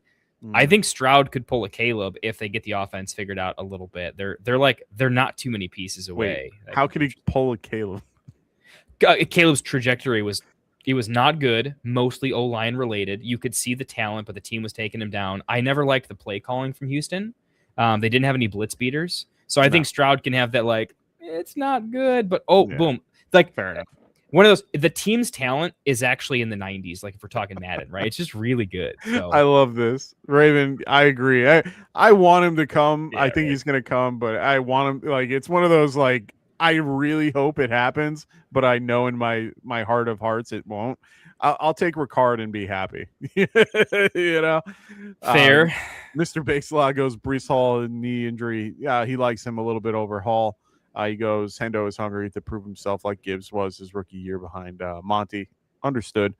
He goes, the only reason Ramondre had so much work was to sell him in the coming year. Maybe. I do think they probably do that, but Ramondre, honestly, we buried Ramondre as a bad RB. I've been too having quickly him when, on my like, teams for years. he's a nice player. You know, he's He's nice a player. solid guy. He can catch out of the backfield. He's a bigger guy that can actually catch the ball. I mean, it's one of those things where I've always been a fan of him in one way or another. He's my prototypically sized back. Like he has the numbers that just for me are where is he on this list? The fumbling issue never happened. I think he has a much No, different well, trajectory, too. I think that was the biggest issue is that he kept fumbling on the goal line. He kept, in the worst situation possible. He's 27 years old. He's 5 foot 220, 227 or 6 foot 227. I mean, that's the ideal size of a running back that you want. And he catches balls out of the backfield, solid hands, good pass blocking. So he's one of those guys that I'm impressed with. And they just never gave him the run because they drafted a guy like Henderson. And I understand they never used Henderson. Vrabel is a very vet friendly guy. Like he is not one of those guys that likes playing running backs or playing rookie running backs, if anything. So we'll wait and see how it turns out. But I'm pretty sold on the concept that if you draft Stevenson, you're okay. Yeah, I'll just quickly add though, their offense doing nothing in the Super Bowl though. Oh my God, it was gross. I gotta be gross. That's not gonna be great for Ramondre, right? Did you hear the news after about the concept that they numbed up his shoulder so he didn't know, like he couldn't feel anything? And I noticed something when he was throwing his balls. You could just tell the ball was off. Well, Drake May is also one of the best like feel players. You see some of his throws this season where it's I agree, but how he didn't look like himself. No, he didn't. When I watched Tom Brady, he came out that YouTube video. He did the top 10 throws of the season, and Drake May was on there at least twice, maybe. Oh yeah, times. no, Dre had a wonderful touch. season. He's not a like muscle memory, just do it guy. He's I know how to manipulate my arm angle, a la Mahomes, make it happen. But that's the problem. And he couldn't tell the speed of the ball. There were so many times that I noticed that the ball was short or it was too far, and it was because he had no real, like he didn't have that memory of knowing how far or whatever because they numbed him up. Yeah, so bad. There was just. Now it could be an honest mistake too, but you know a little bit of medicine here too, right? You don't often know how drug tolerant a person is if they almost never take drugs. They might have been fine, but they realized, Drake May also looks like he's 12 years old. Maybe he's got the drug tolerance of a 12-year-old, and they gave him a normal man's shot, and he was stoned, right? Like that could have happened, and it kind of felt like it. So this is kind of a fun conversation. So Will was playing through a blown knee throughout the season. 100% agree. He allowed 51 pressures all season long and allowed 29 postseason due to his injury. It was also because, just to give you a little bit of breakdown on a couple guys that talked about it after the fact, he was giving a lot of tells, kind of like Jawan Taylor. He was showing his hand every time he would line up on the line, and he would have like an extra foot, like you would see his foot go back a little bit farther when he's in pass pro, and then you would see his foot like on the line when he was doing run block. Like there were so many tells that they said that it was really it was really easy for them to know what to do. So he's got to work on that. It's definitely a rookie thing, and that's fine. A lot of rookies do it. So he's just got to work that out. He's a solid left tackle. He was one of the best prospects that were out. So just give him time. He'll be fine. Deep analysis there. We love to hear it. Oh, I love offensive line. Hey, my brother got me into it. So hey, we'll take it. Get that offensive line deep dive from Classic. Sure. There's a few other guys on the internet talking about it. So let's get it, man. Hey, I think we've pretty much killed this horse dead. What a draft. 2.5 hour stream. Hope y'all enjoyed it. This was a good one. What a banger. Yes, I know I had a good time with the inaugural Friday night mock. Appreciate all the drafters for coming out. Love you guys. Appreciate the folks in the Discord and on YouTube dropping in here. I appreciate it. Fun times. Lots more to come. Well, the thing I always say, man, get in the Discord. It's kind of a little home right now. You'll hear what's going on, and if you're not big into it, you can always turn the notifications off and just pop into it when you need a little advice or check out the show. So appreciate you guys. Share with your friends, share with your league mates. If they want to hop in and draft with us, you guys are the best advocates for this. and we give it back to you, right? If you get more of your friends and league mates into the drafting community, we'll just do more drafts all darn day. We'll figure it out with Evan back on the team. We got Monday Night Mocks going to be a thing. Phil loves a good draft. That's happening on Tuesday, so we're going to be doing a lot, and then me and Mike taking it home every Friday, man. Can't wait to crack a couple more brews with you later on this year, buddy. You got anything to say in close? No, man, just make sure you guys are liking and subscribing to the show. If you haven't already, please make sure you guys are checking out our Discord. Like Kendall said, it is a wonderful community that we're trying to build and grow from there. Me, Kendall, Evan, even Phil are all in there one way or another. Frank's in there when he can be. And, we all try to answer your questions. Like Kendall said, we'll give you paragraphs most of the time if we have a free minute. I have a little less time on my hands these days with the little one not running around yet, but we'll get there. We'll get there. Yeah, we're almost there. No, I'm kidding. She's only 2 months old. So we're gonna have to do like a Wear Your Baby stream one of these days. Right? Middle of the day. Yeah, it's gonna be fun. No, my baby is currently trying to go to sleep. So, and hopefully sleep through the night tonight. Hey, fingers crossed for you, buddy, for sure. Sir. Yeah. All right, man. I think that's it for us at the Get Right Fantasy Network. Keep them sleeves rolled up. You guys have yourselves a great rest of your Friday night and an awesome weekend. Later, everybody.